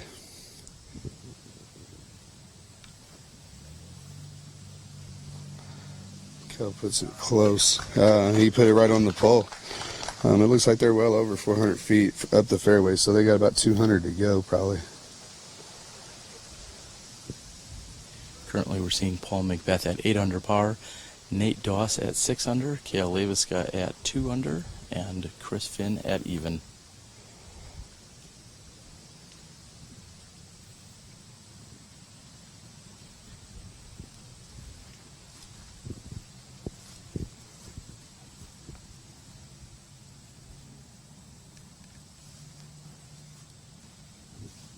And Chris throwing from the hazard area, so he will take a penalty, but if he can make that putt, he still may walk away with a par 4 here.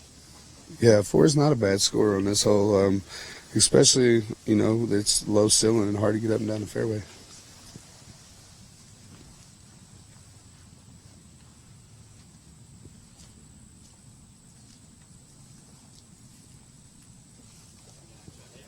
And a solid standstill approach shot here by Nate Doss. Paul McBeth just 3 feet in front of Doss's lie.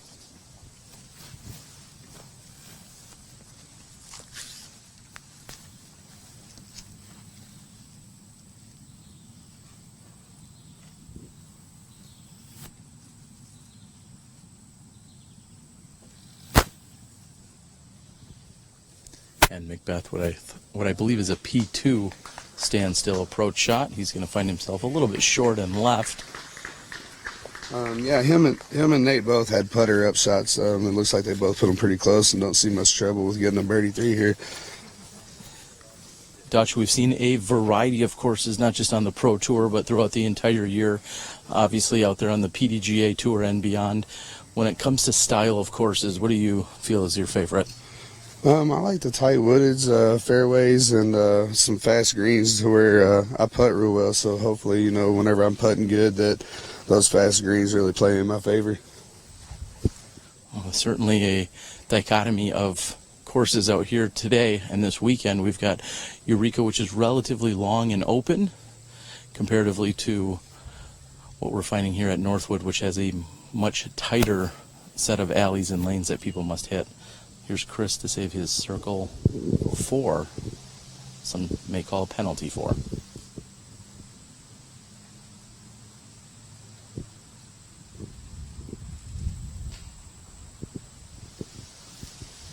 And off the side, well, what we know for certain is he's going to take off his shirt, he's going to auction it for charity, and he's going to put another one back on in the next hole. What a sport. That's great. Also great is McBeth in for birdie. We'll expect to see the same out of Nate Doss and Cale, I believe. Yeah, it looks like they put them within 15, 20 feet of the basket. I don't think, like I said earlier, they're not going to have any problems with these putts. Actually, Chris is still out.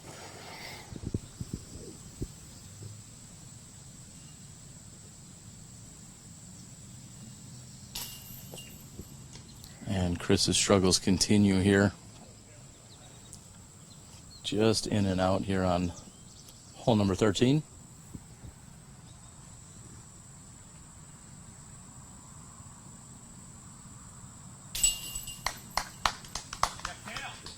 And an easy tap in there for Cale.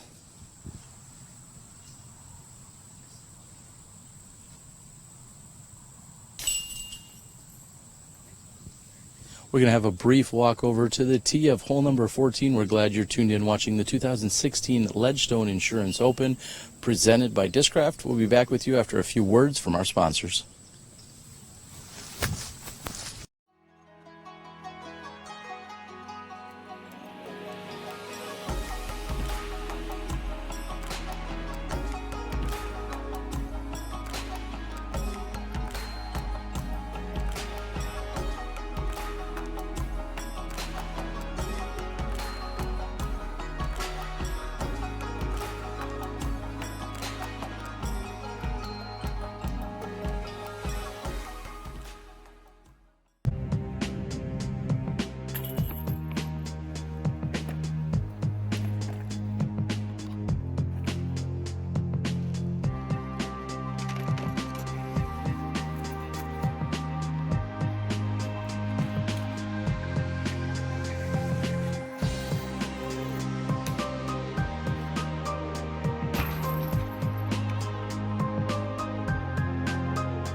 You're watching the Disc Golf Pro Tour, brought to you by Silly Pint.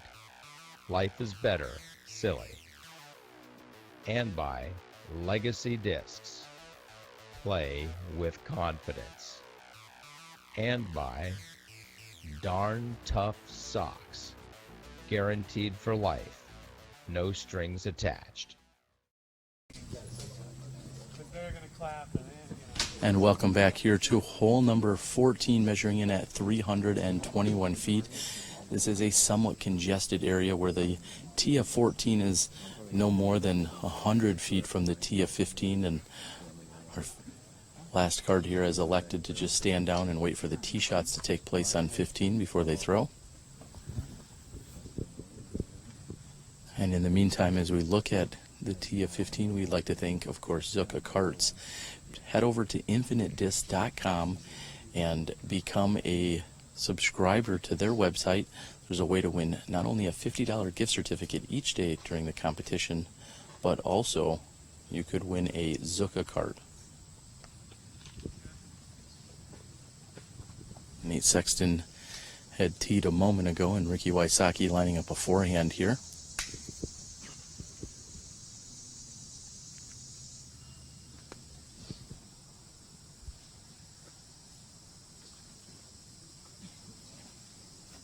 And that got a late kick, which kicked him to the right side.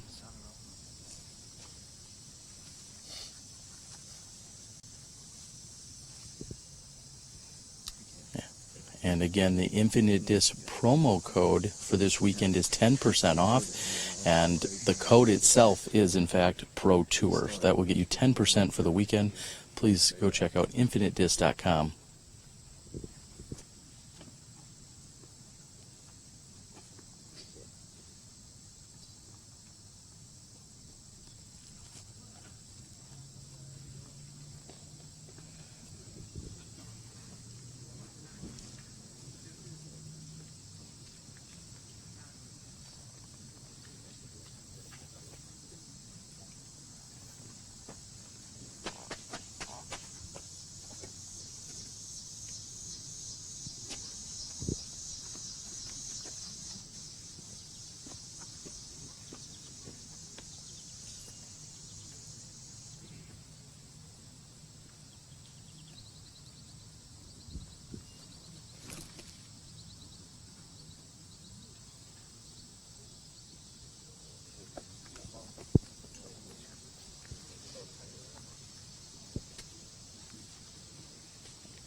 And Doss opting for a forehand, as McBeth had just done.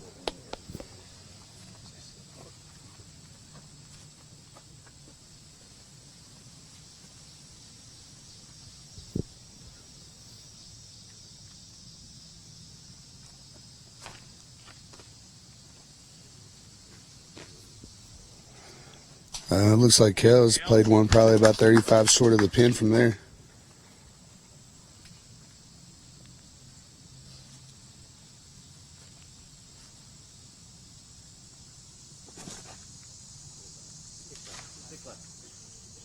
And Chris's shot does come down on the left side of the OB. We'll have to see before that comes to rest.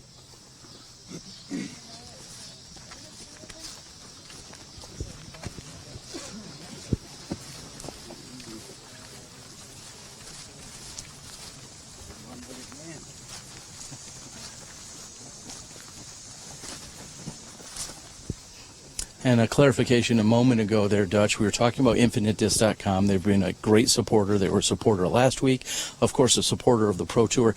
Anyone that uses that Pro Tour code, not only do you get the 10% off, but that is what will make you eligible each day to then win the $50 gift card. So again, Pro Tour is the coupon code. Go out, and if you use that, that could make you eligible to win a $50 gift card. Who don't like free money, right? I know I do. To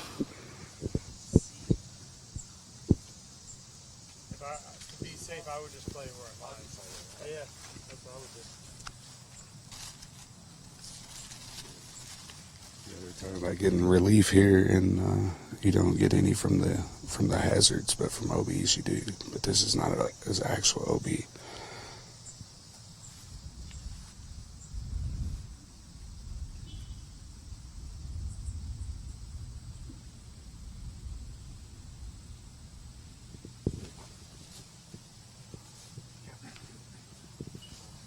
And that is on the right side and short.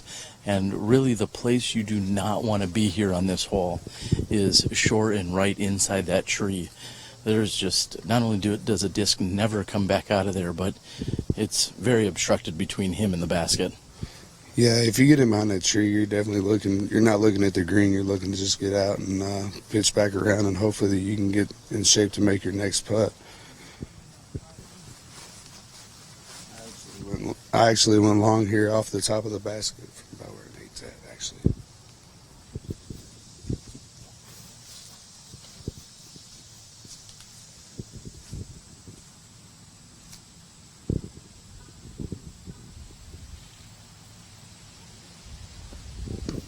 And Doss knew immediately out of his hand that he was giving it a chance. However, he was a little bit tentative, as there's a hazard area directly behind the green, no more than 15 feet behind it. So Doss making sure to give it a chance, but not too hard.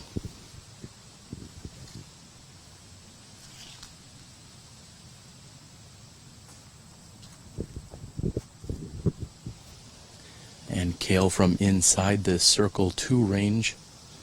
Comes up short and right again. You've Yeah. got to be somewhat tentative here. Yeah, this is actually where Cale was. Is one of the putts that I could have played a little better today. I skipped off the top of the basket and went into the hazard and hit my putt to come back for a 4, which is one of the mistakes I can clean up for tomorrow.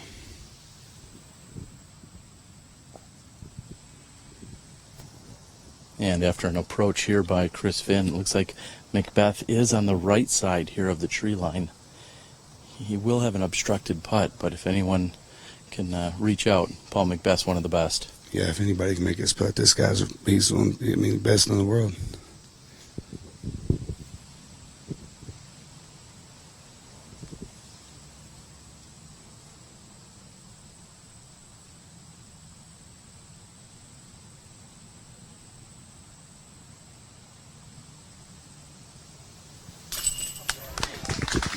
And as gentle as it can be, we find McBeth is in for the birdie 2 here on hole number 14. He's going to pick up a stroke on the rest of his card mates and a few on Chris Finn. However, Chris Finn is going to take off that shirt, he's going to put on another one, and he's going to raise some more money for St. Jude. Yeah, that's an awesome thing that he's doing from Dude Clothing. I had no idea that that's actually the case. I seen him stripping off clothes a while ago, and I was just like, well, what's this guy up to? And then to find out that that's the case, man, it's amazing that that guy can do that for them. And that's after putting in $400 just to be here on the card. We're through hole number 14. We'll be back with you in a few moments after a word from our sponsors right here at the 2016 Ledgestone Insurance Open.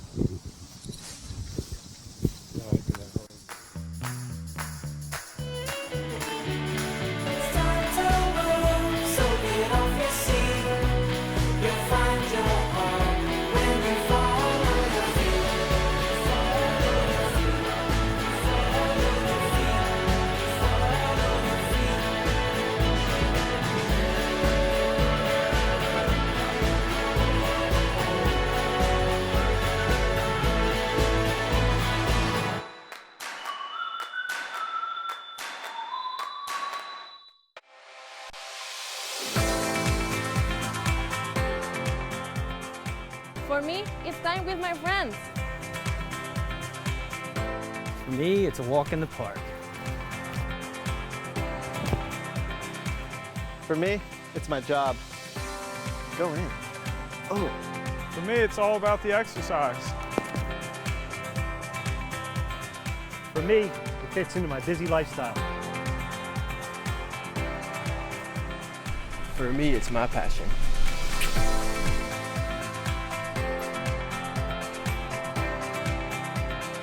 For us, it doesn't cost much to play. For me, it's fun.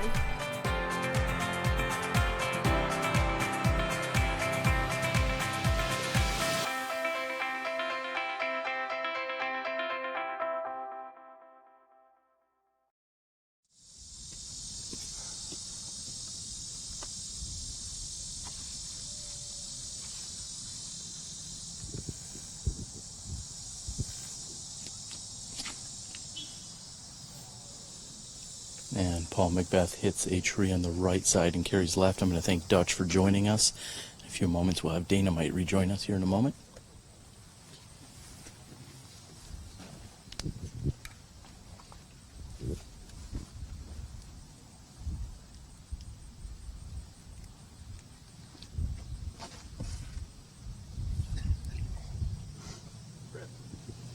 And Doss with his titanium buzz hugs that left side. Dana, welcome back. We'd again like to thank Dutch for stepping in on your behalf.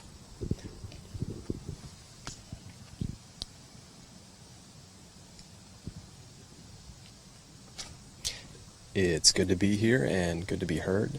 Oh, this is absolutely beautiful shot by Cale. It's going to be interesting to see if Nate, it is a fast green. He did crest the hill, so it's going to be interesting to see if he went deep or if he sat near the basket.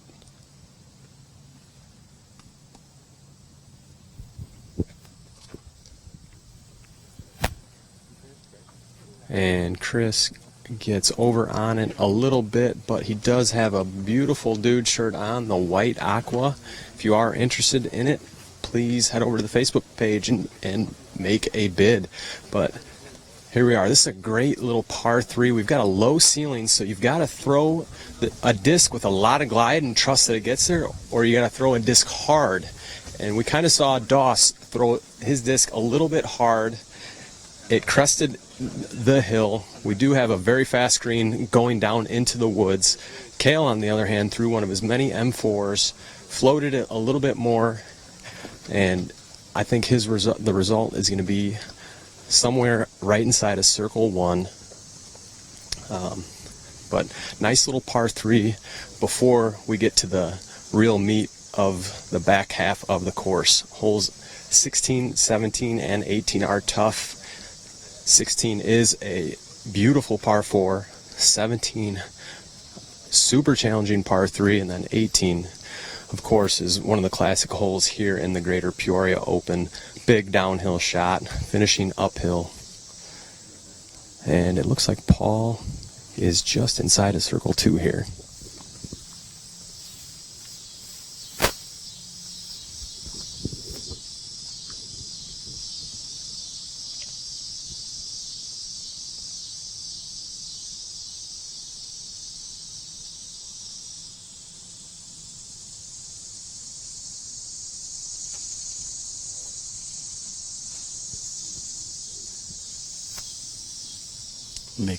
McBeth's putt is wide right. I think the humidity has caught up with me here.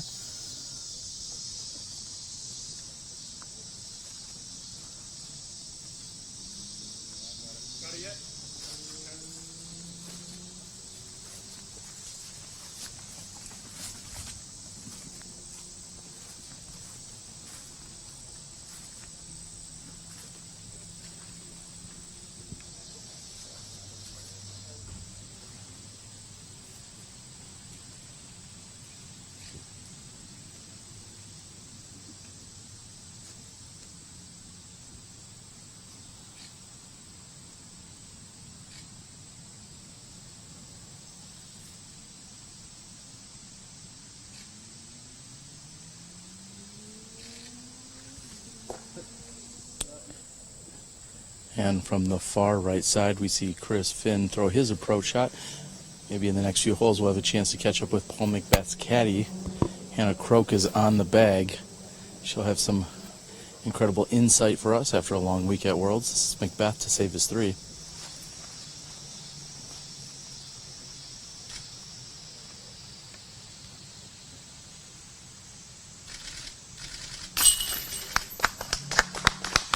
McBeth is able to save the 3.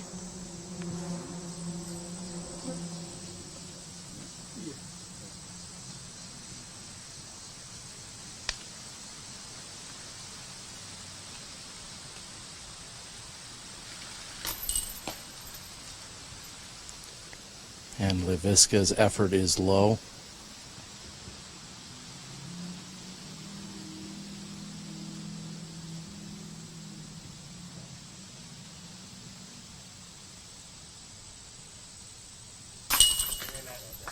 And Doss is in. Earlier in the round, we saw Philo Brathwaite battle through these few holes, 14 through 18. In a few moments, you'll be able to watch some of those highlights. Philo with a nasty roll away here earlier on 15. We've captured that thanks to one of our additional cameras. And we'll bring you that action now. Again, Philo Brathwaite on 14 through 18 right here at the 2016 Ledgestone Insurance Open. What's up, man? How you doing?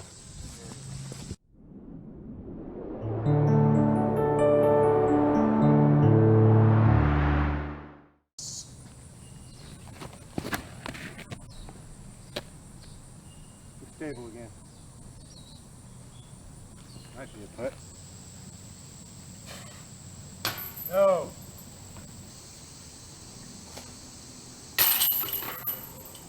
Sharp.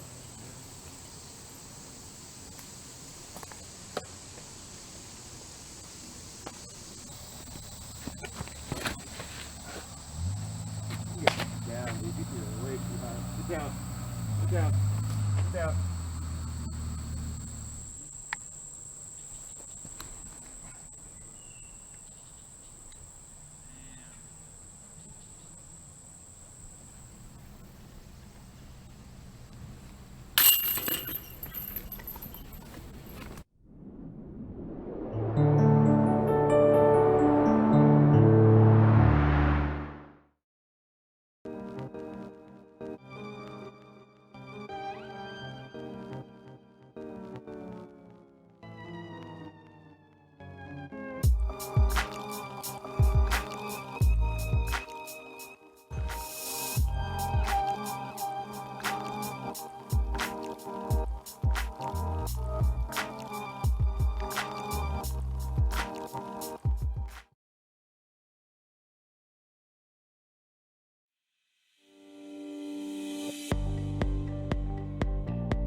The Vamp is a fairway driver that is easy to throw.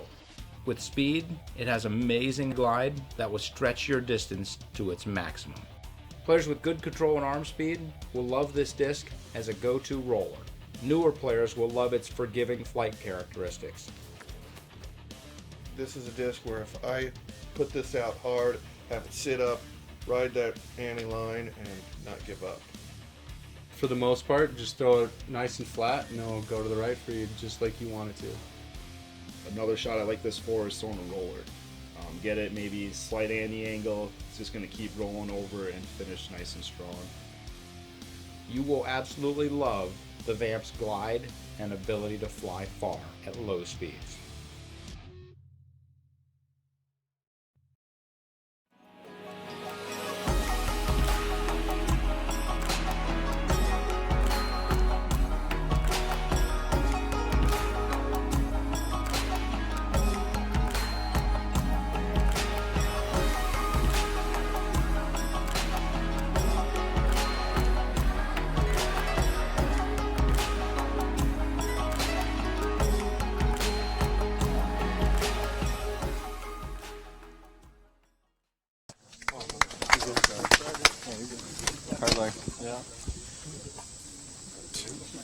And welcome back, everyone. We're going to move down the fairway here on hole number 15, correction, hole 16, measuring in at 632 feet.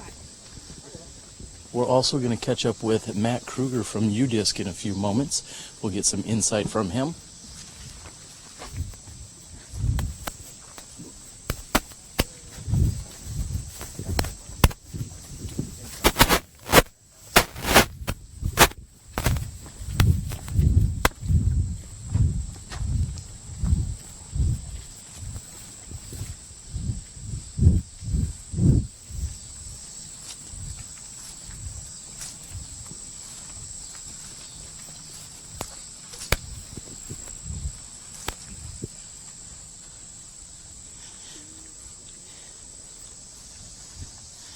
And a moment ago we saw Nico LaCastro throw a very uncharacteristic forehand off the tee.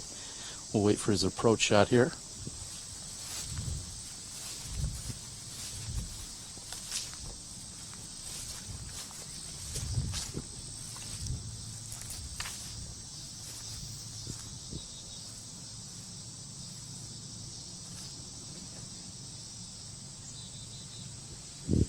And there's got to be a statistic somewhere that shows Nico LaCastro throwing back-to-back forehands. I don't know if that's ever been done before.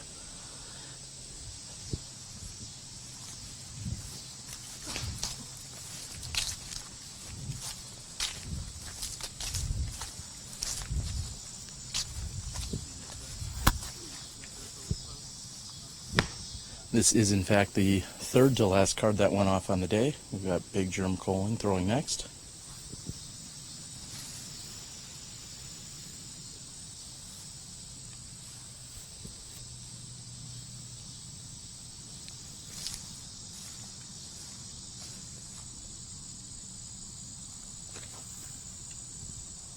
And a bread and butter shot there by Big Germ with the forehand heading toward the pin on the hillside.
Will Shoestrick to throw next, having the best drive in the group.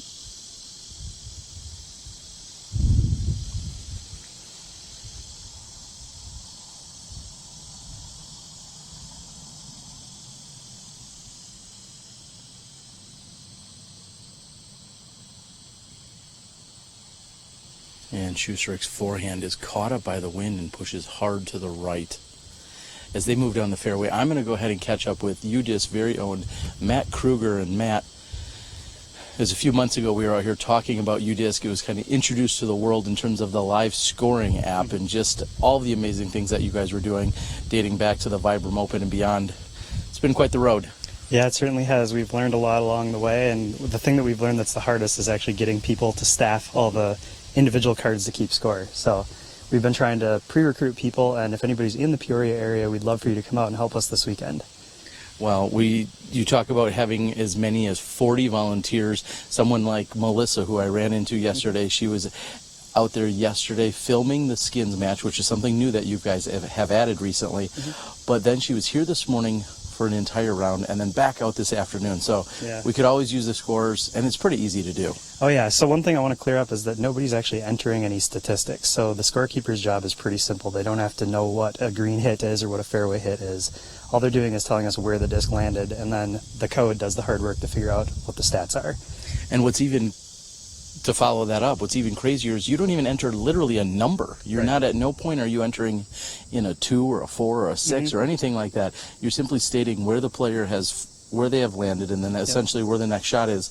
And it does, as you said, all the math, all the hard work. Yeah, so basically it's only a couple taps per hole. You basically say where it landed. So you could say it landed in the fairway, then it landed in the circle 1, and then it landed in the basket.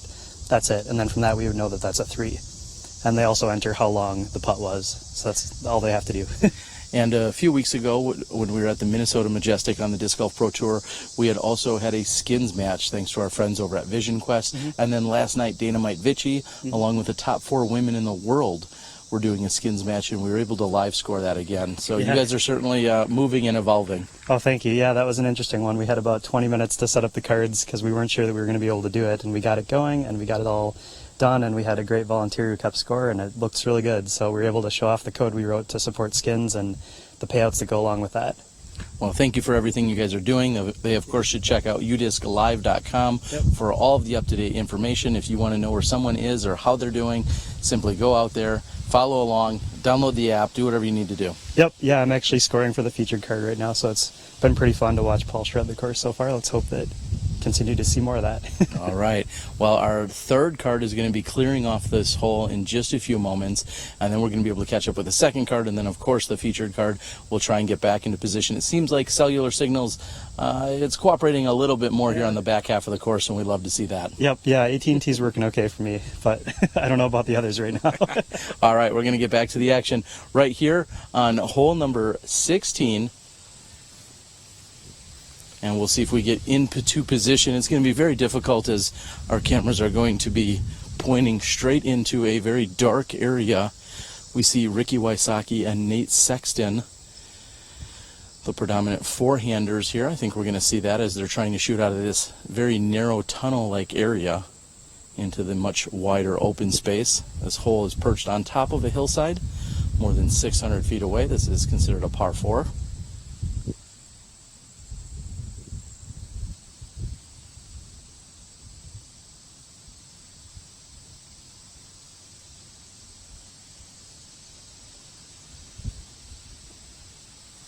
Sexton coming right at us, finds himself in a great position here. He should set up very nicely for a second forehand shot.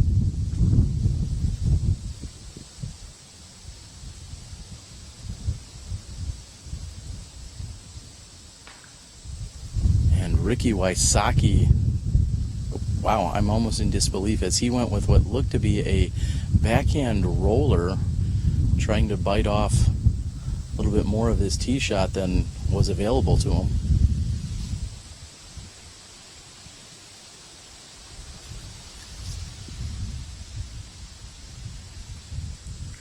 And one of the furthest drives I've actually ever seen on this hole was right there by Michael Johansson. This is our 2016 Amateur World's Champion, Isaac McDonald, otherwise known as IMAC. And iSmack, unfortunately, may be the nickname for that one. That was pulled to the right. It hits high and right and then carries to the left side of the fairway. He's going to be in a world of hurt over on that left side.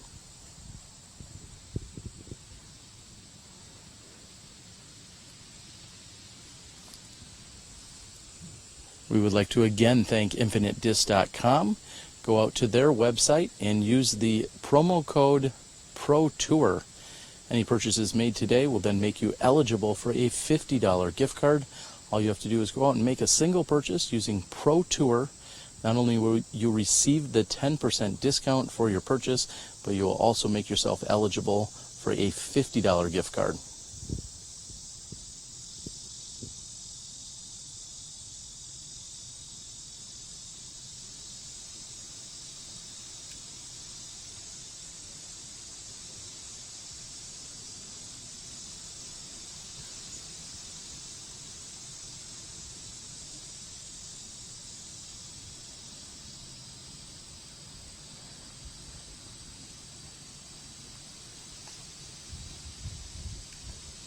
And a overhand roller has come firing toward us. However, it looks as if it's also still hung up. There's going to be a lot more work to do here on this left side of the fairway.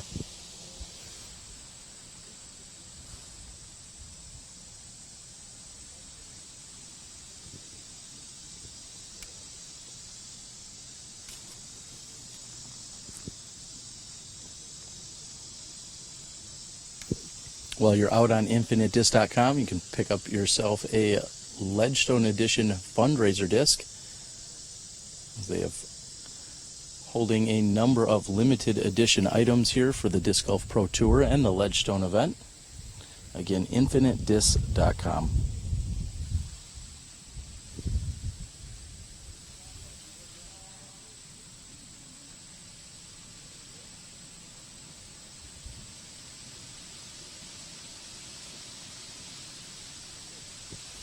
We look forward to having many of you join us here throughout the weekend. Tomorrow we are scheduled here at the Northwood Park where we're at today. Saturday and Sunday's final round action.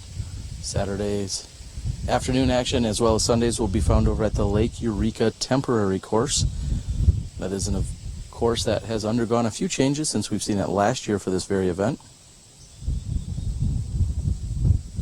Both the likes of Paul McBeth and Nate Doss were informing me yesterday that they have significantly lengthened a number of holes out there, and they've also altered a few and even removed some. So we'll see a different layout than what we saw out there last year.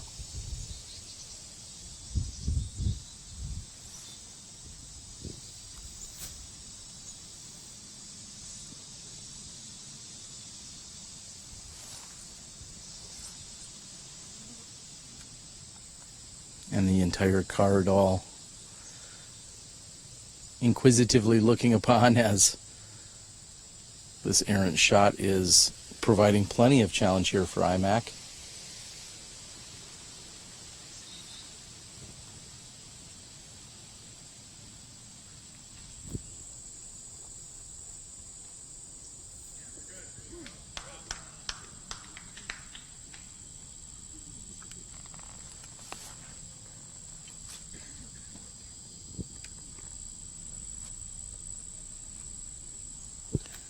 And IMAC making some forward progress out to the fairway. And just a few weeks ago as we saw Isaac McDonald seek revenge on the Amateur World Championships. He was tied for the win going into the 2015 World Championships on that final hole and errantly threw it OB, letting Anthony Barella take down the victory. And this year, after fighting back after a very slow start at the Am Worlds, fought himself back into the lead and eventually was crowned world champion.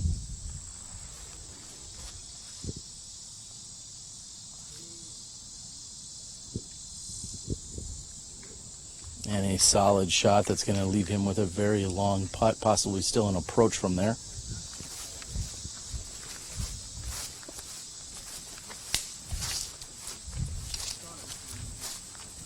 I believe it was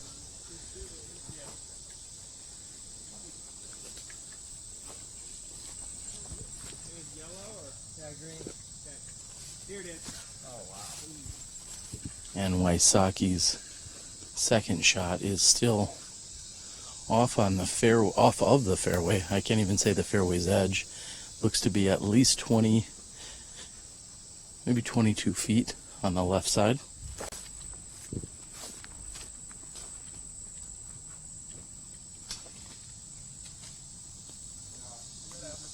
And with a great pancake shot, Leiviska is back out onto the fairway. He's hoping to be able to get up and down, possibly card the bogey 5 from there.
Sexton changing up his game plan here as we feel a light burst of wind in his face.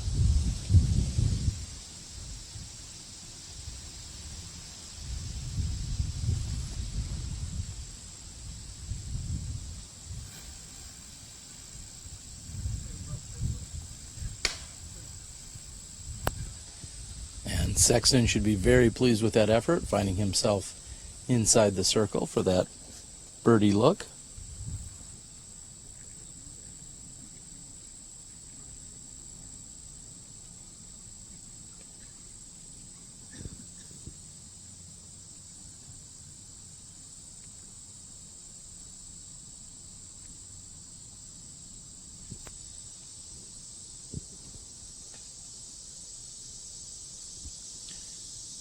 And Leiviska, not enough effort there with the uphill climb here on the final few feet of this hole.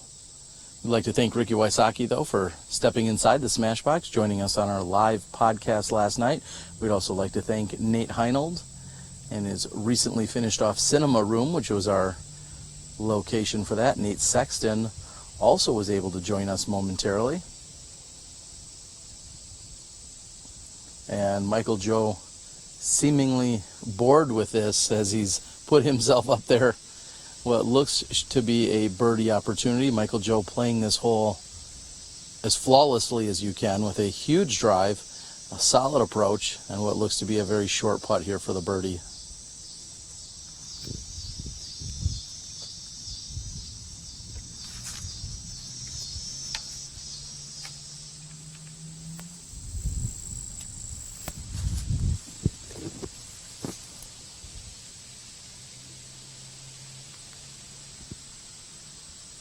We'd like to welcome everyone over to the Sunset Hills Golf Course, take part of the Dodge City Games and Festival that will be set up. We would wish everyone to join us. I believe we find our tournament director, Nate Heinold, along with others, may be perched inside of a dunk tag.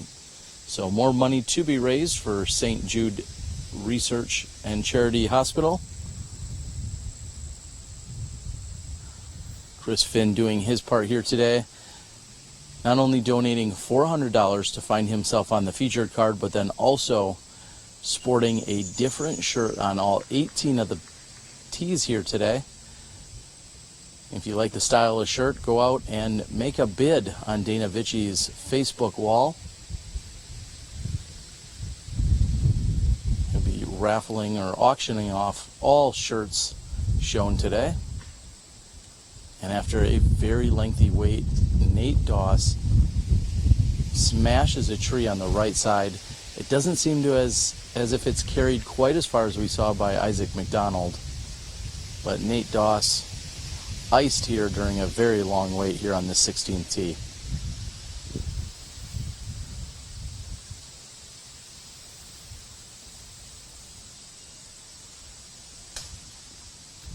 And taking a little steam off McBeth's shot, however, not impacting the accuracy.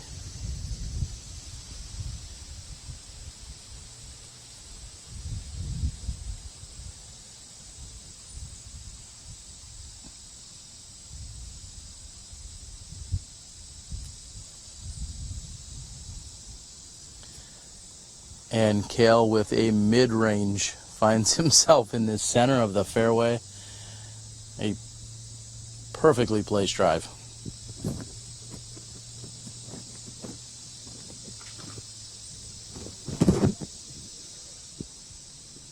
And Chris Finn toys with that right side. However, it pushes him out into the opening. He's not going to have the angle or the distance, I believe, to attack the pin for a birdie. He should still be able to get up and down and at least take a 4 here.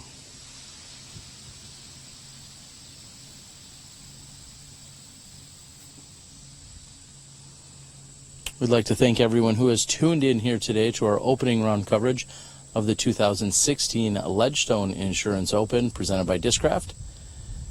This is the single largest payout in disc golf history, as well as the largest attended event. So this is a monumental event. We'd like to thank Discraft and Nate Heinold, Ledgestone Insurance, and all the amazing staff and contributors, volunteers, scorekeepers, and the rest of the media crew and groundskeepers at all these various courses.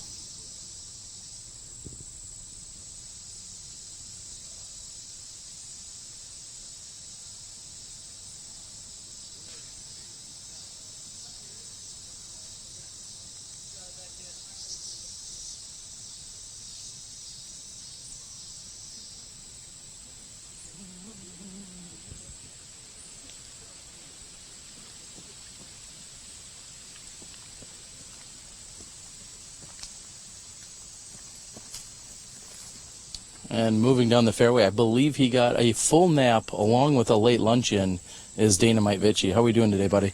Terry, I am doing good. It's a beautiful day. Just got to hang out in the shade, watching some disc golf, talking disc golf. You know I'm in heaven.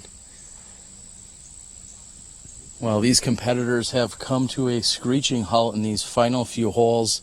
We know that they're moving down this very long par 4, and naturally when you have players that can throw so far, things can get a little bit bottlenecked, especially if there's an errant shot, as we saw by Nate Doss. Yeah, we almost saw 2 errant shots. Chris Finn did yank his drive a little bit, but he got a great kick, maybe a little bit of good karma for his good deed that he's doing today.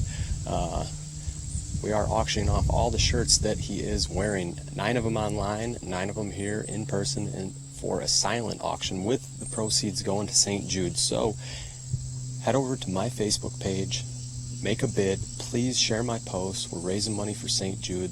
The Ledgestone Insurance Open is aiming to donate $30,000 this year. Last year, I believe the number was $20,000 donated. So if you know Nate Heinold, he just wants bigger and better every year, and that doesn't stop with the payouts. It keeps going with the donations to St. Jude. We're getting bigger and bigger every year, trying to do our part to end childhood cancer.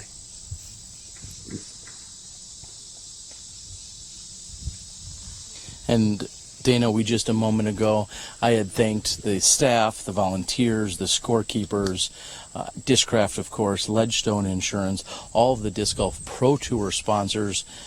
Thank each and every one of you guys for helping make this possible. Thanks to all the cities and the municipalities that are hosting such a large event. We talk about going to a place like Emporia a few weeks ago, and the disc golfers coming in and having a very large impact, kind of throwing a large stone into a small pond. And I feel that some of that can be felt here in the Peoria area as well, with some of the surrounding cities.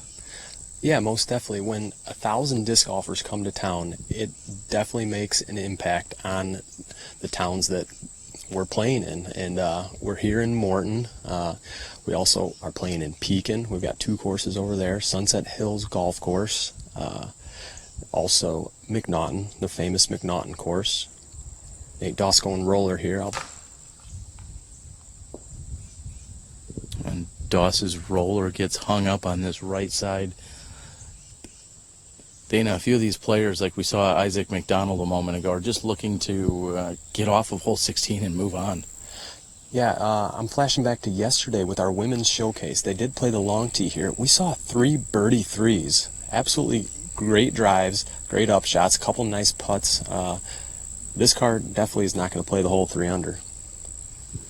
And thinking way back to our first hole of the day, when we started out on hole number 4, seeing 3 birdies on hole 4, we can check in with udisclive.com, but I can all but guarantee no other group opened with 3 birdies and played that 3 under out of their foursome. No, it was a great start from our featured card here. Unfortunately, the start of hole 16 is not treating him all that well. Chris with a shot up to the top of the hill. He's still got about 150 to the basket. It's a runaway green. It's a beautiful green, one of the nicest greens here in the greater Peoria area. Speaking of Peoria area, we do have divisions playing at Bradley Park, out at Wildlife Prairie Park, both inside of Peoria city limits. So Peoria, city of Peoria, thanks for having us. Thanks for having disc golf. This is awesome.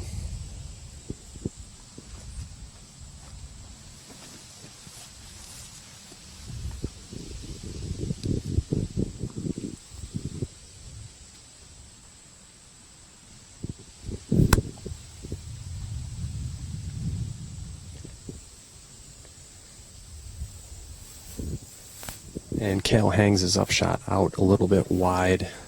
He's going to have a long death putt from there. Chris Finn has wandered over in my direction. Chris, can you quickly tell us what shirt you're wearing here on hole 16? I'm wearing a Dude Tech shirt. All the fabrics are custom made to help you not sweat so much. Okay, so if you do like the shirt that Chris is wearing, it is the Dude Tech hole 16. Head over to my Facebook page, say, I'm bidding $25 on this Dude Tech shirt. I've actually got the shirt. I've been wearing it for the last almost 2 years. Great shirt, as he said, wicks sweat away.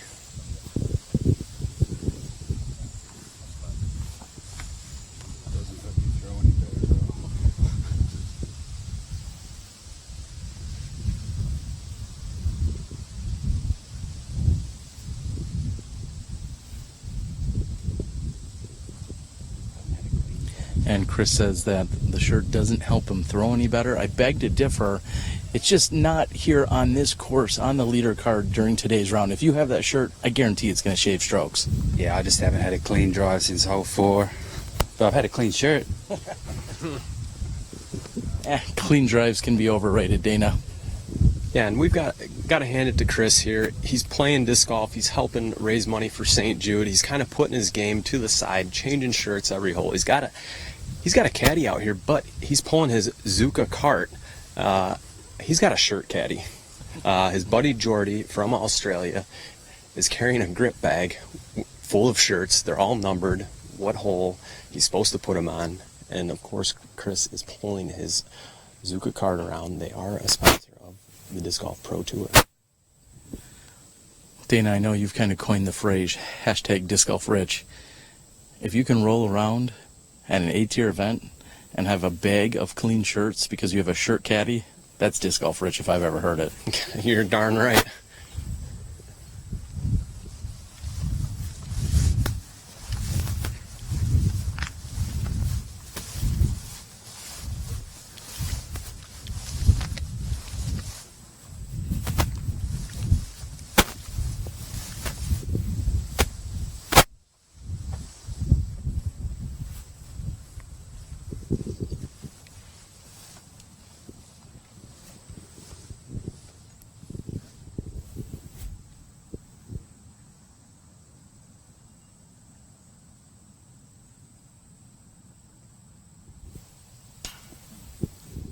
And again, we've seen Cale Leiviska come up just a bit short on his putt attempt.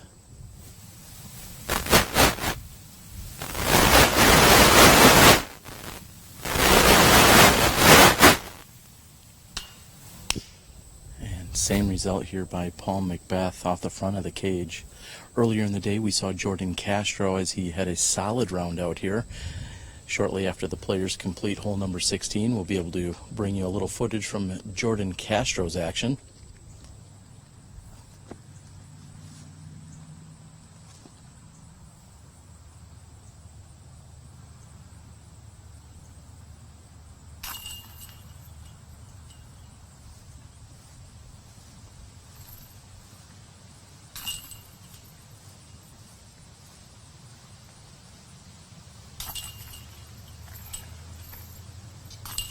And all four competitors are in. Let's cut back to Jordan Castro's sweet action from earlier in the day, right here during the Ledgestone Insurance Open.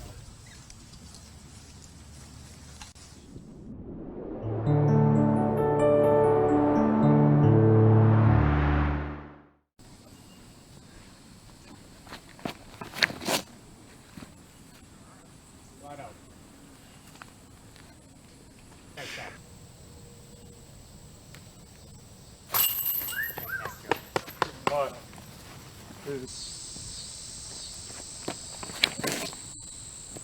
Oh, yeah. You cut that one a little close.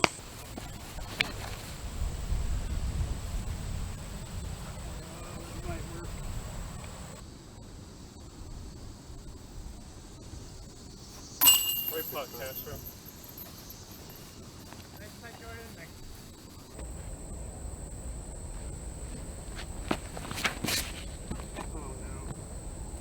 Get down, sit down, get down. Thank you.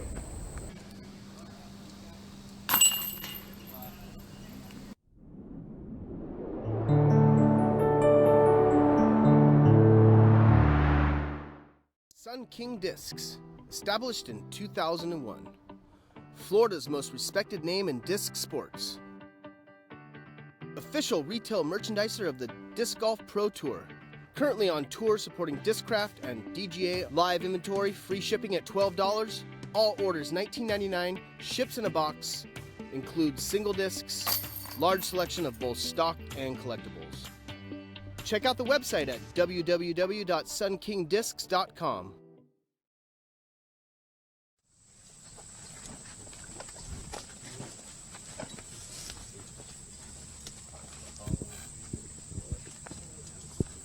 And welcome back. We have moved over here to hole number 17 at 330 feet.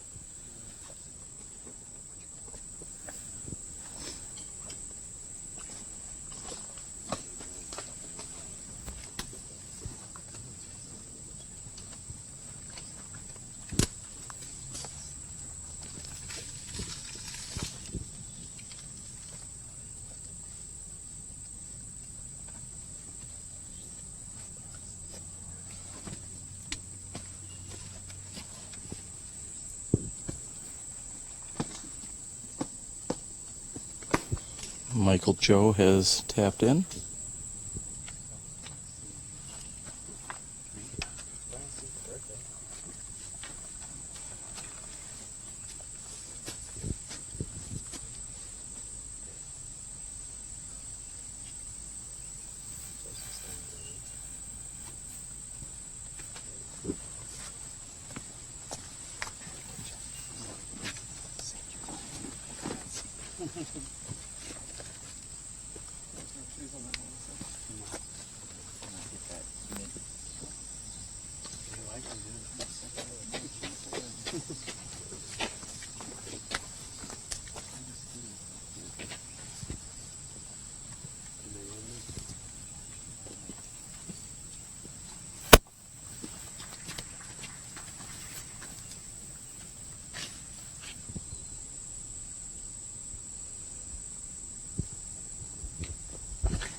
Yeah, Cale.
And as we move up the fairway here on hole number 17, we'd like to wish Jamie Thomas and his entire family.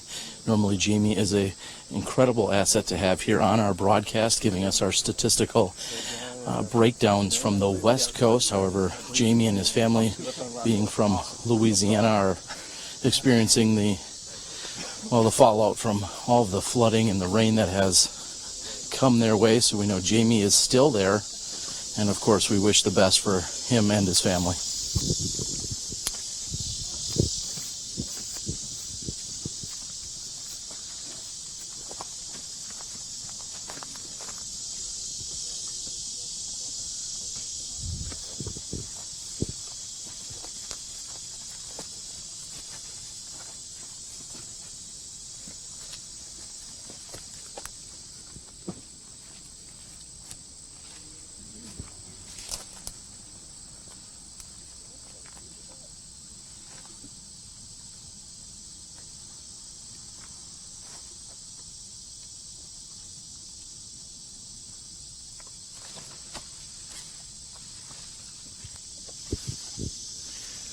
And a pancake approach there by Chris Finn from the right side of the fairway. Love the creativity. I'm also hungry. I could eat some pancakes right now. Steve Dodge, where are you at?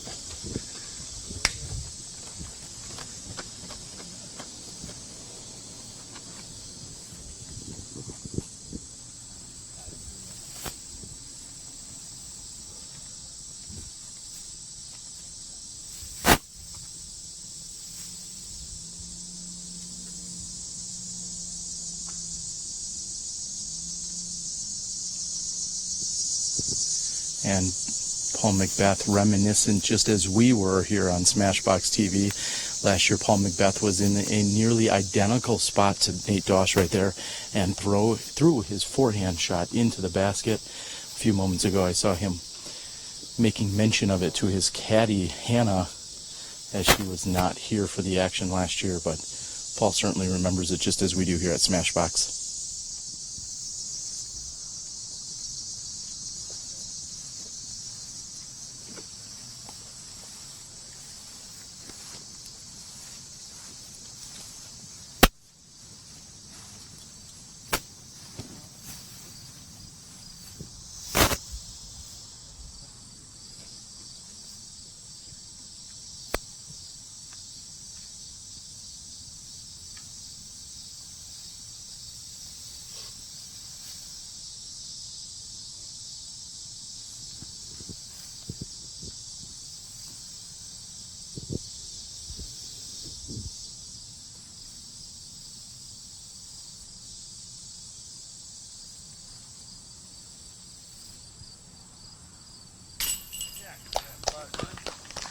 And with a fresh shirt, Chris Finn is in.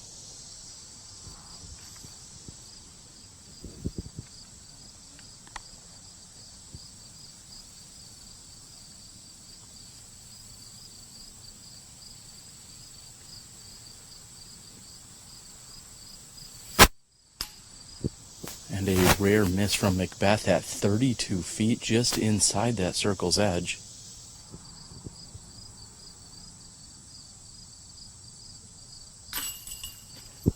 Doss salvages the par. McBeth will remain at 10 under par, chasing down the leader who's currently sitting at 11. Check out udisclive.com for all the up-to-date stats and scores. McBeth throws in, and it looks as if there may be a backup on one of the most beautiful holes in disc golf as we move over to hole number 18 in just a moment. Stay tuned. You're watching live disc golf right here on Smashbox TV.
Hey everyone, I'm Nate Doss, 3-time disc golf world champion and proud member of Team Discraft. You may or may not know, over the last 10 years or so, my bag hasn't changed too much. My favorite discs are the Predator, the Force. Over the years I've had the Nuke, many discs, but for the most part, these two are the most important ones to me. But actually, recently I've added a brand new disc. If you see me throwing a blue disc, it's going to be the Undertaker. Absolutely loving this disc. It flies further than the Predator, not quite as far as the Force, but you know, I can rip it on really nice hyzer flip shots. It goes pretty straight for a while, but has some good stability at the end. If you haven't tried it, I think the Undertaker is a phenomenal disc. And trust me, if it's getting into my bag after all this time, it must be a good one. Enjoy.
And welcome back, everyone. We are here in the fairway of hole number 18. I'm your host, Terry Miller, the disc golf guy, joined by Dana Vici.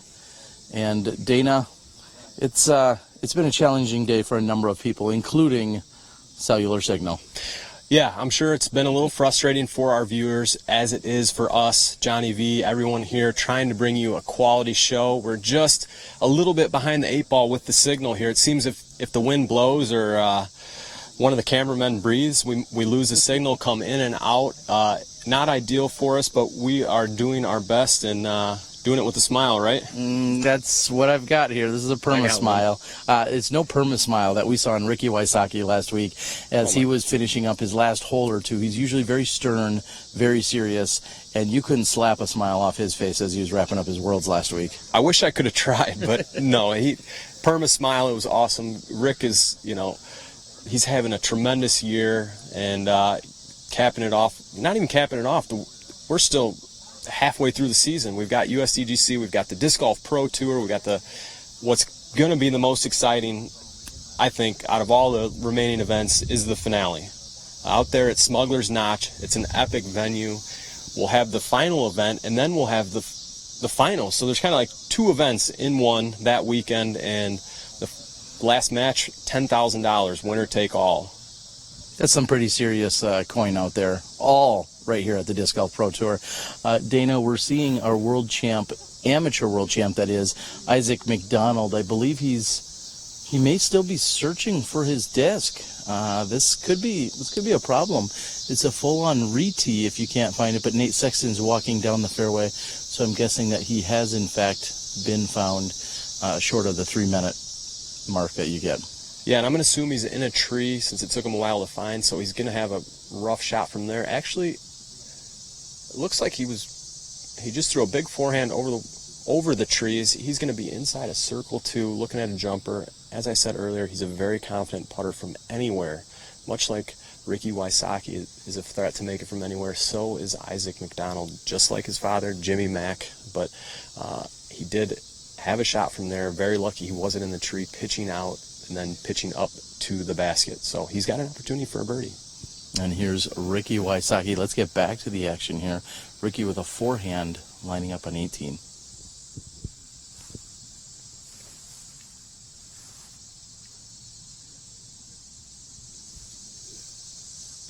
And the forehand fell in here by Wysocki is to the right.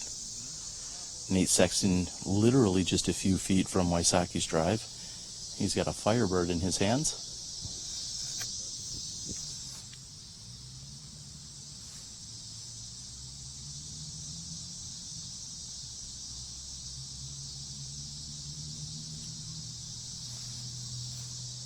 And it looked as if Nate was maybe trying to overcompensate from what he just saw from Ricky. Ricky's stalled out, finished to the right, and Nate went with a much lower line and is going to finish a little bit short and left.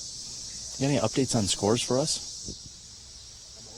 UDisc up as I speak. I suggest everybody else do the same. Follow along with us. We still have the same leader as earlier, Chris Dickerson at 11 under, but Cameron Colglazer has joined him with 3 holes to play. Cameron is at 11 under, and then of course we've got Paul McBeth here on our feature card. He is at 10 under, and he has 18, 1, 2, 3 to play. So right now Chris still hanging in there. I'm trying to do some math here, and as we learned earlier, I'm not that good. It looks like Chris will be on the lead card tomorrow. Almost indefinitely, but there's a little bit of work that can be done out there. Yeah, he's very comfortably looking like he could be on that lead card, but you and I have been wrong plenty of times before, Dana. Oh yeah, most definitely. I'm probably doing something wrong right now.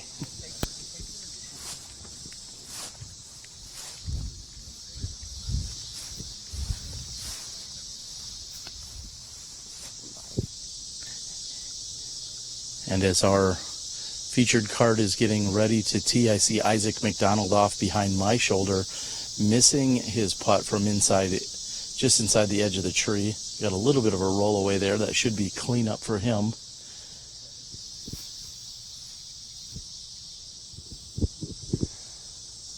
So as we watch Paul McBeth tee here, one of the goals of the tee shot here is to finish 1 in the fairway, 2 you want to be on the left side of the fairway so you can see the basket. The basket is tucked to the right. You cannot see it from the tee, and if you're too far right, you're throwing a blind uphill shot, and it looks like Paul has placed his shot right about where Ricky and Sexton were on the previous card. You can see the basket from there. It is a routine up and down, but players can get in trouble if they get too far right, and then you have to throw a left or right uphill blind shot.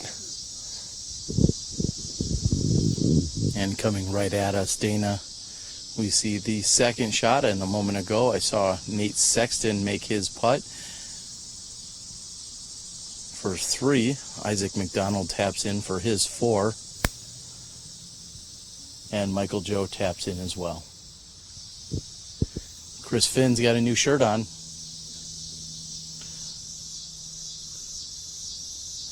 And that was a phenomenal shot by Chris Finn. I don't mean to sound as shocked as I was, but he's out-crushed everyone else in the group. This is Nate Doss to tee. Yeah, and you really want to push on the left tree line. The further left you are, the better angle you have on the basket. And Nate Doss is over near Finn, not in the woods. Another great angle to the tee. You can almost you can choose your shot versus if you're center cut or to the right, you're throwing a straight shot or a turnover. These guys have a multitude of options. They can go hyzer, they can go straight at it, forehand, they can go turnover. So again, it's best to be on the left, and we're in position here for at least 3 or 4 birdies, I'm going to say. All right, well, they have a long walk down from the tee area of 18.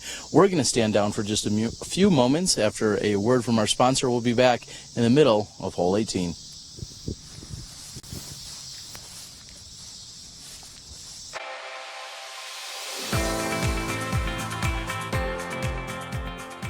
For me, it's time with my friends. For me, it's a walk in the park. For me, it's my job. Go in. Oh. For me, it's all about the exercise. For me, it fits into my busy lifestyle. For me, it's my passion.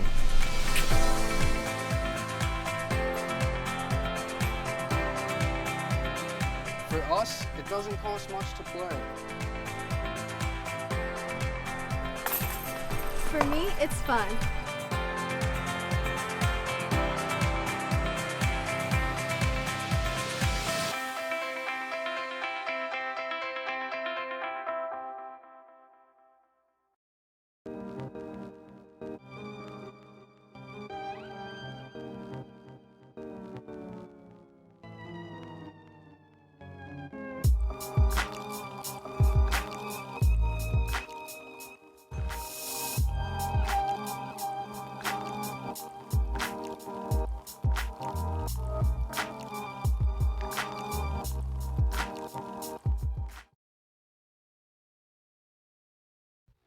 Thank you for watching the Disc Golf Pro Tour, brought to you by Blue Orange Games, hot games for a cool planet, and by Vibram Disc Golf, tested where it matters, and by Goal Zero, share the sun, power to the people.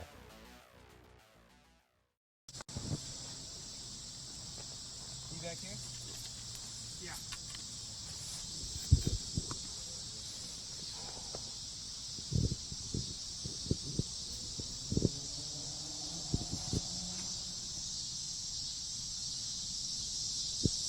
And a solid approach shot here by Cale Leiviska, throwing uphill. Looks like he's pulled out a mid-range to do so.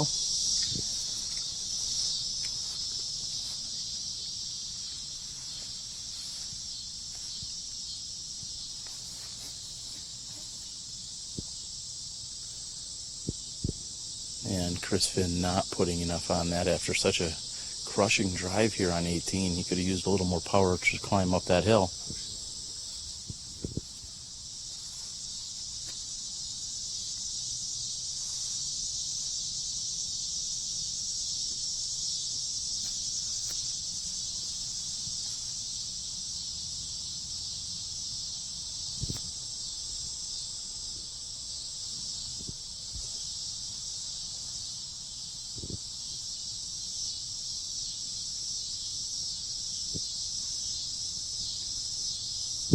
And you had mentioned earlier, Dana, that you want to be in position, and Nate's eligible here to go with a forehand or a backhand. He opts for the standstill forehand.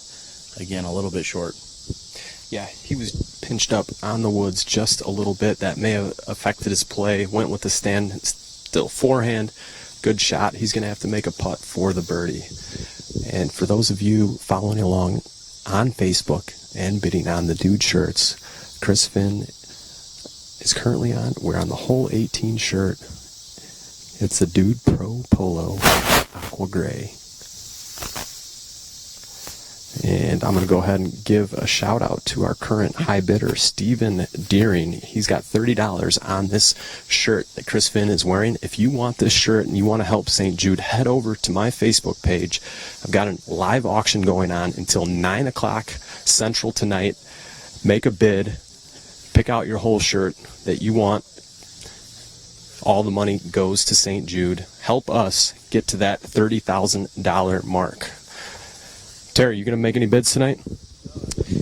If I ever get off this course, yes, I will. We've been out here for a long day and a little bit of a frustrating day, but we're glad to be doing so. We're glad to bring you as much coverage as possible. I may just go out there. They even make shirts in my sizes, so I've got a bid. Medium? You got it.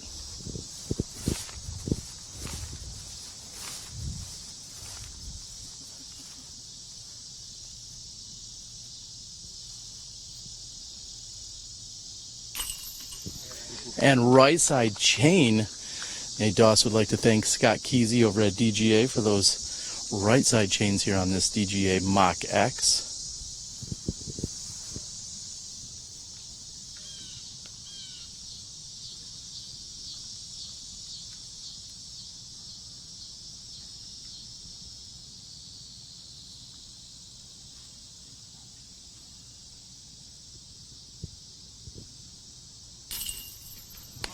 And just trickling back in, yesterday we saw Katrina Allen not quite as fortunate here on this final hole.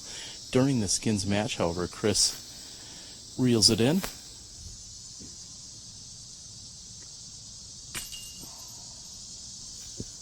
And Leiviska's struggles continue here as he will remain at 3 under par after just carding a par on hole 18.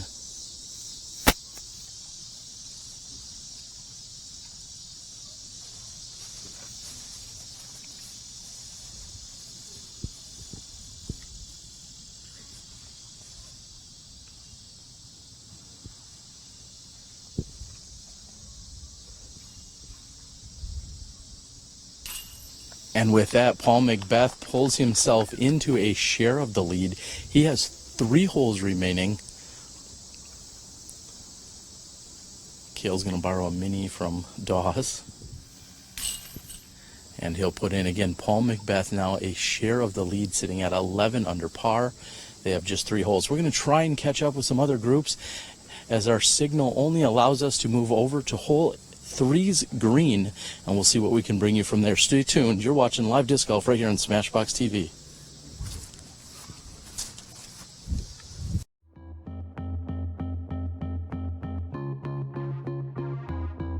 This year, we got Dodge City. Dischenko more faster around the world. Tons of fun games. The best players in the world. We need you here to complete it. We've got around the world. We've got a pro line and am line. You get up about 10 feet away, can you fire a disc through Asia? Win some prizes.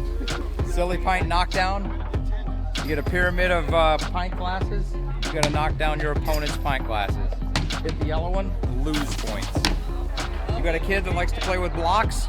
We've got blocks. We've got over 500 blocks here. You get 3 minutes to build the best castle you can, and then you get 4 shots to knock it down.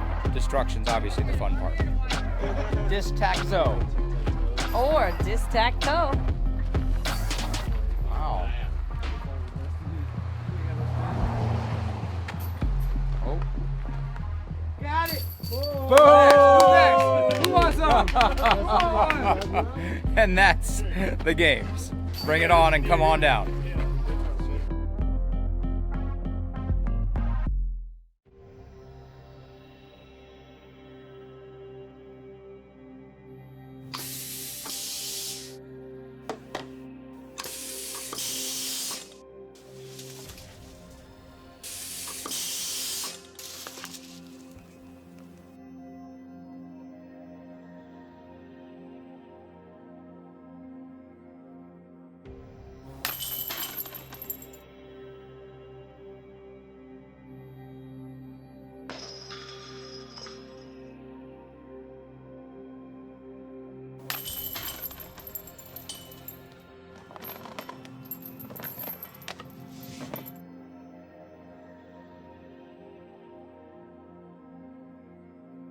The Mach X by DGA, the evolution of disc golf.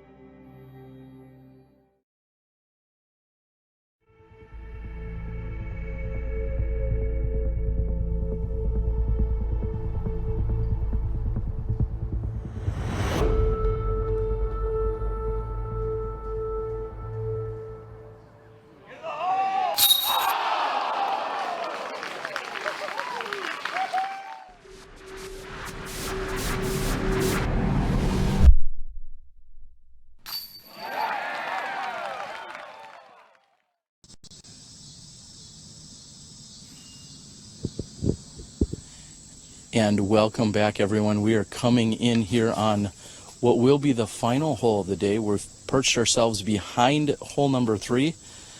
I'm joined by Dynamite Dana Vici. And Dana, as of right now, we're in a blind position. We're just sitting back, hoping that a disc comes flying in and hopefully the basket gets in the way. I believe we have Cameron Colglazer coming in, and sure enough, he finds himself 22 feet past the pin. Yeah, that's gonna help Cameron move up the leaderboard, albeit just a spot, but that might be a share of the lead.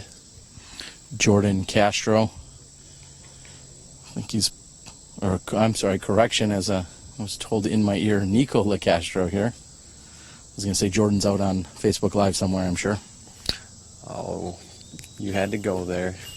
Big hug to Jordan. We talked today, gave him a big hug.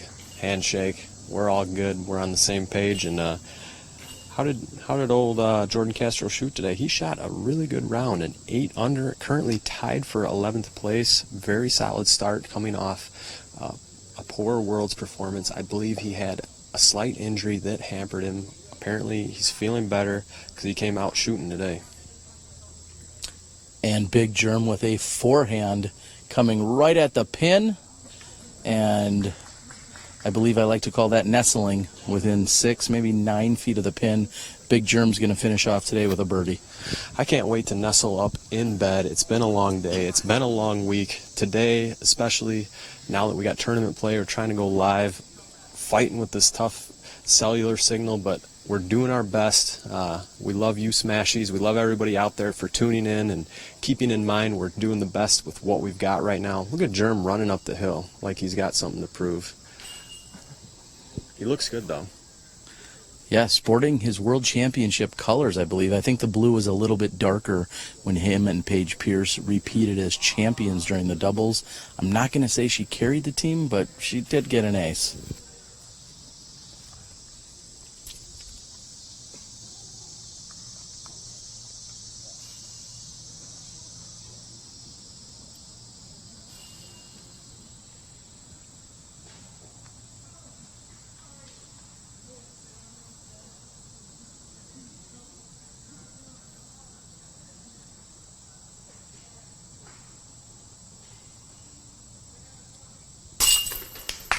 And a great putt here by Nico LeCastro, finishing strong.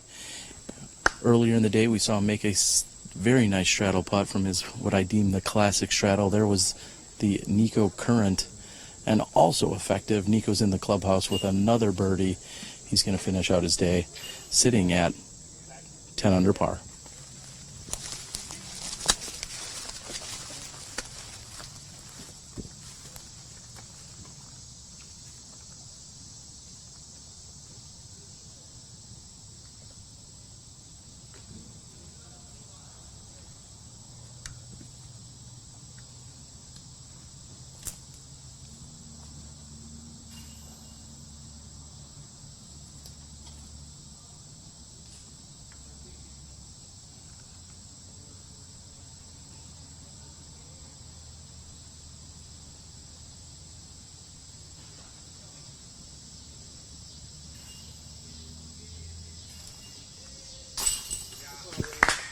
And making it 3 for 3, Will Schustrick will also finish the day with a birdie.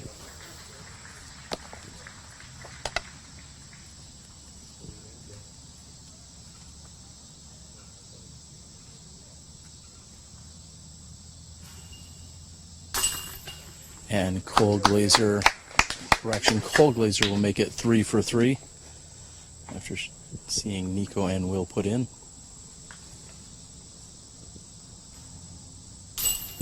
Just like that, a very solid star frame here for these competitors.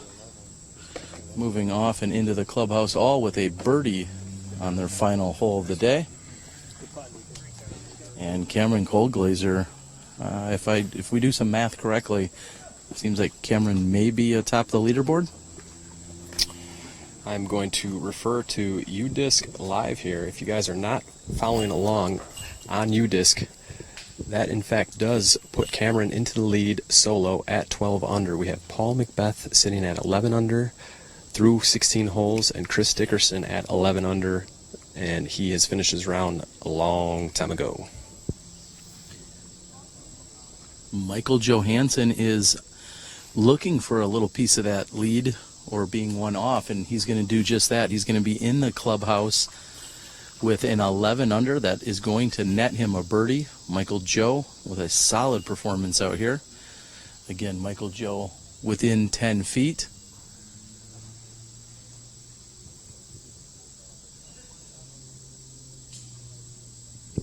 And so that looks like our lead card for day 2 of the Ledgestone Insurance Open is going to look something like Cameron Coldglazer, Chris Dickerson, Michael Johansson, and we will see what Paul McBeth does here on his last 2 holes.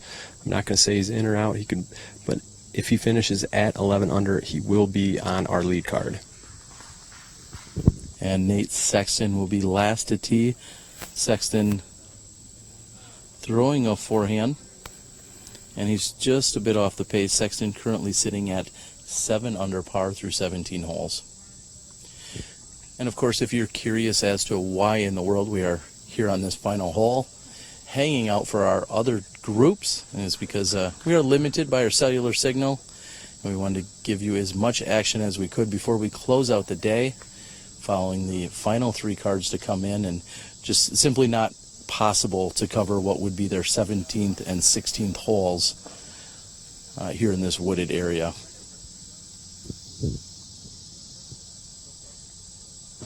Dynamite, you have a number of things on your plate this week. Assistant TD here, of course, at the Ledgestone Insurance Open, and describe some of the functions and things that you've been doing, not just this week, but even leading into it.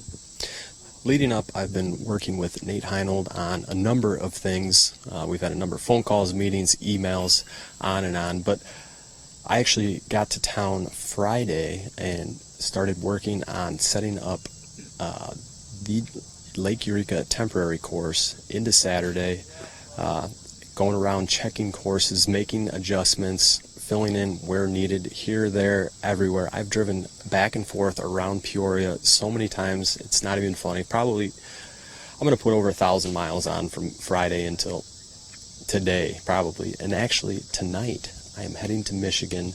I'm in a wedding tomorrow, Southwest Michigan. Good friends from college are getting married, and I am in the wedding party.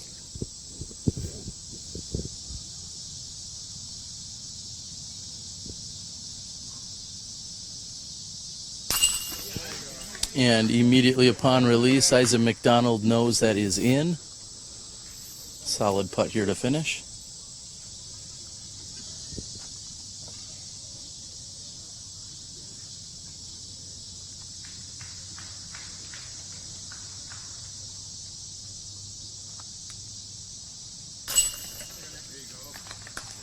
And no problems for Nate Sexton with the forehand drive.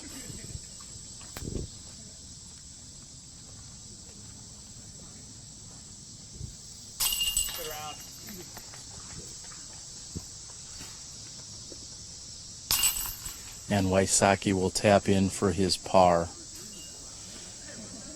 Michael Joe, as we mentioned a moment ago, sitting, or will move to 11 under.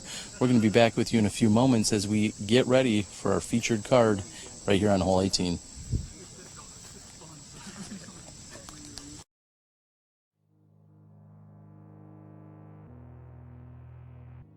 You know, the way I sort of think about it, like you get in the lead and there's a part of you that wants to be like, oh shoot, I'm in the lead, this makes me nervous. But I usually just sort of think like, do I envy anyone else in the field? You know, like, sure, it's pressure to be in the lead, But would I rather be in 10th? No. I mean, whatever, you know. So you don't really have a choice. So at that point, then I can kind of just sort of breathe and relax about it, because I'm happy that I played well enough to get to where I am. Just because you're in the lead doesn't guarantee you anything. You just want to go out and stick to your guns and just see if you can come out on top. The only time that I adjust my play based on scores is like probably, I would say, 6 holes to go in a final round. I don't think about it starting off on a tee ever, because so much can happen, especially with disc golf. We have so much OB out of bounds, and it just, you could have a 3-stroke swing at any given moment, even on a hole that's you think is a birdie hole. I mean, the way discs come into the baskets and roll, it's just, you literally cannot give up until the last putt's in. And so I feel like even if I have a 2-stroke lead, I still am playing conservative, but, you know, aggressive when I feel that I can. Legacy Discs and Upper Park Designs have collaborated to bring you this new edition Rebel backpack bag. The Rebel has a 25 disc capacity with vertical and horizontal storage. The bag is lightweight and very functional, one of the best on the market. Pre-order yours now through discgolfblackmarket.com and you will receive a limited edition stamp of our long-awaited disc, The Enemy. I'm Steve Rico, and I approve this message. Legacy!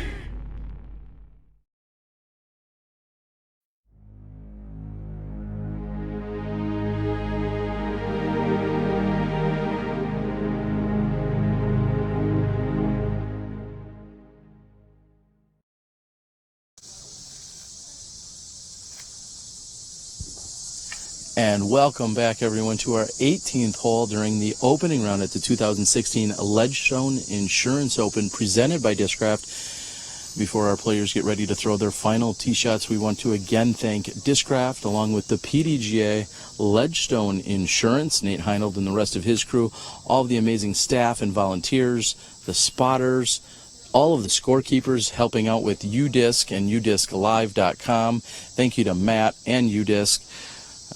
Dana, it's been a pretty exciting day. We also have to thank Chris Finn of Dude and his sizable contribution, not only to be here on the featured card, but then to offer up 18 shirts that people can go out and bid on your Facebook page until 9 p.m. Central. Please go out. Every dollar raised goes directly to St. Jude. Chris making a huge contribution, all for the right reasons, as the Ledgestone Insurance Open is hoping to push for that $30,000 charitable contribution. Yeah, hats off to Chris. And things are heating up on the auction post. Hole 18, really cool Dude shirt, teal, and it's a teal colored shirt, but I think it's moved upwards to almost $40-50. We do have 8 other shirts that we are auctioning. Head over to my Facebook page, add me as a friend. I'll get you on there. Share the post, make a bid. All the money is going to St. Jude. It's a pretty cool thing Chris has done. He's kind of put his disc golf game to the side for this round. He's got a shirt caddy. And a very nice drive here up to within 20 feet of the pin. Paul McBeth up second to tee. Paul McBeth currently with a share of the lead sitting at 12 under par. He could be the outright leader if he were to get up and down here on one of the shorter, more wooded holes found out here at the Northwood course. Yeah, this is a very tight uphill hole. Wow. Dana, as you were just saying, this is a very tight uphill shot. McBeth's forehand was coming in. That was going to be at least 40 feet deep. It hits a tree high and kicks straight to the pin. He's left with 12 feet. I mean, my jaw is on the ground, but this is a 252-foot hole. McBeth that was going to be over a 300-foot drive on this short uphill hole. You can barely see the basket from the tee. It's a technical shot. It's one that you want to get, and these players, I'm a little surprised Paul went with the forehand, but it ended up working out for him. It looks like he's going to tap in, move to 13 under, and be our solo leader. And Chris Finn's going to tap off a Great shot here on 18. Sorry, as I was trying to spit that out. Nate Doss is going to be last to tee. We've got 3 shots, all inside circle 1. And Nate Doss last to throw. And that's coming in beautifully. He also puts himself inside circle 1. Again, the furthest player out is at most 22, maybe 24 feet by Cale Leiviska. Doss and the rest of the crew are inside that. I'm looking for another circle, or correction, another star frame here on the final hole of the round. Paul McBeth, 13 under par. Real quickly, let's go over some of those stats. 88% fairway hits. That's going to go up after this hole. 71% circle 1. That's going to go up after this hole. 100% scramble rate won't be impacted. He's got more birdies than the 71%. And as I said, his circle 1 percentage will go up. He's at 88%, and I expect this to go up after that. So tomorrow's leader card, barring anything crazy that we're noting, or maybe a scorecard error that we've unfortunately seen or heard of, we've got Paul McBeth should be at 13 under par and your outright leader tomorrow. Cameron Colglazer sitting at 12 under. Michael Johansson and Chris Dickerson will both be at 11 under as they're in the clubhouse.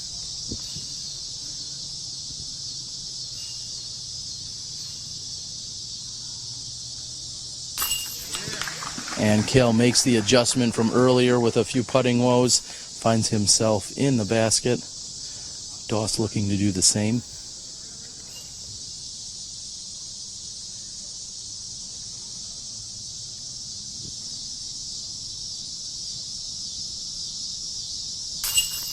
And Nate Doss will find himself 3 strokes off of the lead to Paul McBeth. Doss was 100% inside the putting circle, or circle 1 putting. Very impressive day for him.